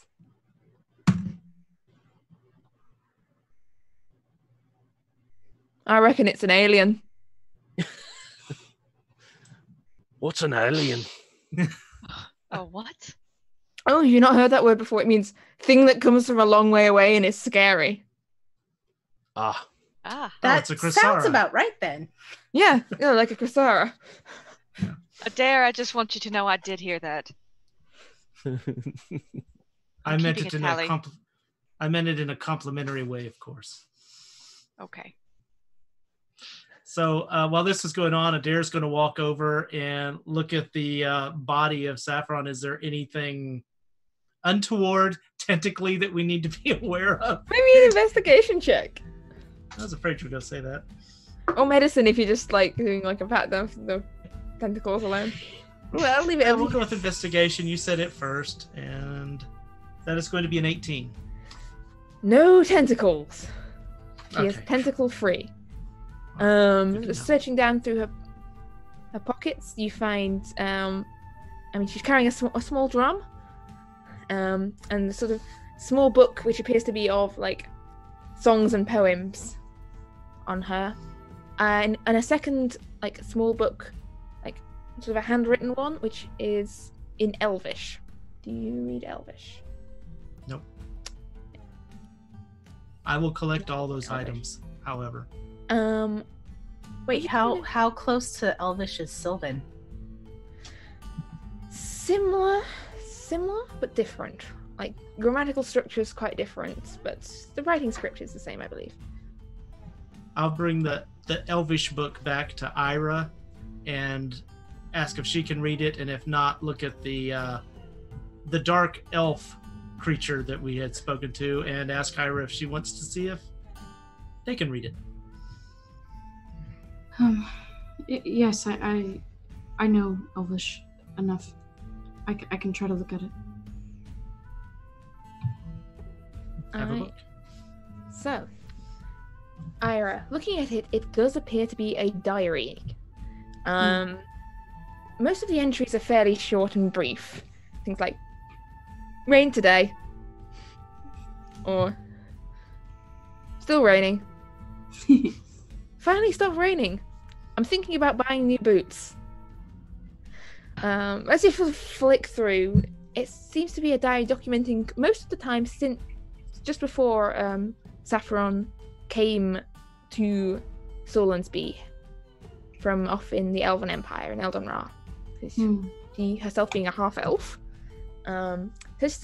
She came this way seeking new tales and stories. The entry's like, met a storyteller named Yaren. Seems a good fellow, got a lot of stories to tell. Bit odd. Wonder what his deal is. Looking further through, he's like... Then abruptly, halfway through, there's a change. Like, the very style of her writing shifts and changes. Like, from this sort of chaotic flow beforehand to very neat, orderly lines. Like, I've gathered food for Yaren. I'm keeping watch for Yaren. They are not here yet. Yaren says we should be ready. Word of trouble from north. Is it troll related? No. Shooting star? Is it them? Are they coming? Have prepared all supplies. Yaren is looking weak. Must get him up back to full strength before we leave. But where? Who? They are coming. Do not ask me to repeat that. Does Saffron at all resemble the girl in my dream that was sitting in the chair? No.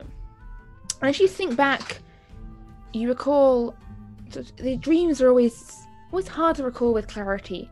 It's sort of a hazy image of the girl you saw in this seated in this chair, sort of this pale-skinned, pale-haired girl, sort of hair streaked almost this bluish colour, staring at you, these blank, dead eyes. But no, not Saffron.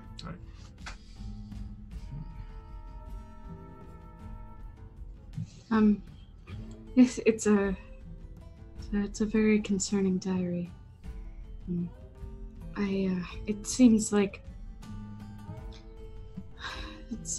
Yarn knew of some trouble or people coming, and was using Saffron to help him keep watch and maintain his strength.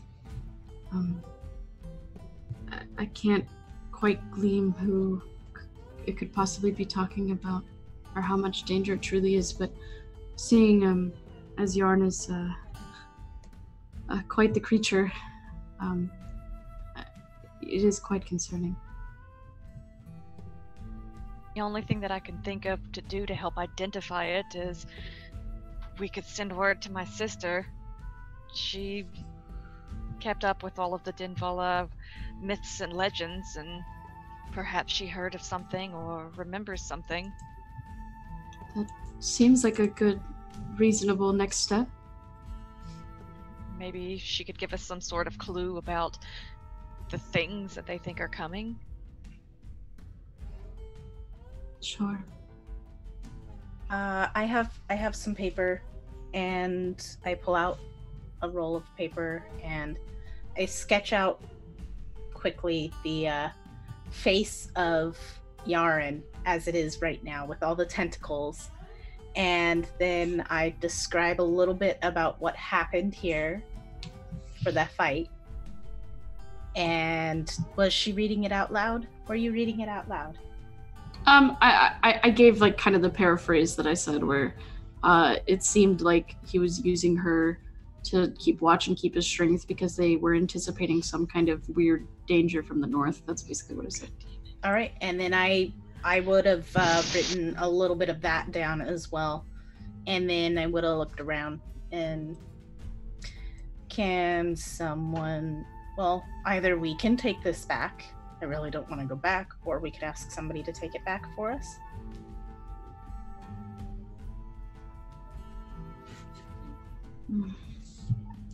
Like to do. We could try to pay him a little bit. We have come into a little bit of money. Maybe you could have your cat do it, the flying one. Cat doesn't fly. I don't fly. Oh wait, they can't hear me, can they? No, they can't hear you. Tell them I don't fly. She That's doesn't absurd. fly. And tell him Just his a really beard good jumper. looks. Can I pull his beard? Ask him if I can pull his beard. Later.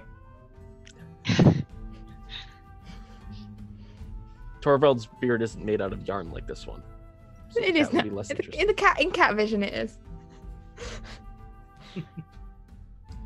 Okay, do you want to run this over to Calder and see if he can have Cressara's sister figure this out for us? To the cat. To Sindri. You want me to carry a body all the way to Trellborough? No, this piece of paper. Oh, the paper. That makes a lot more sense. Sorry, I wasn't paying attention. There was a very interesting thing moving over there. Moving? I think it was a mouse. Maybe a vole. I must investigate further at a later date. Well, Yes, can I you can take the this paper. then? I can take the paper. Yes, yes. All right, would you like me to tie it to your neck instead of you holding it in your mouth? Yes, yes, yes. All right. I tie the note around the cat's neck and send the cat off. Tie it tight. I want more fish for this, though, Aldous. 2 more, so a total of 4. Good, good. Right, and the cat. Amol- has a- Amalia will give him. Tell him Amalia will give him fish on arrival. Oh, okay. You said that out loud, right? He can hear you. Mhm. She can hear you. So. Oh, it's a she. Oh, sorry, cat. Just yes, my sister will give you fish. Honest mistake. I thought it could fly, so. I'm not actually a cat. Did you tell them that? No, I didn't tell them that. Okay. But that would be more complicated for them, I think. Maybe. Well, I'll go. Thank you. And the cat, not a cat, heads off northwards towards Trelvro. And it's as the sun reaches I think we're sort of into the afternoon in Sorlandsby now. A village that has had and suffered some great shocks and upheaval in this one single day. 3 members of their community now lie dead. One of their community had tentacles. It's been quite a morning. And as this mystery has been semi-solved, I think this is possibly a good point to bring this session to a close.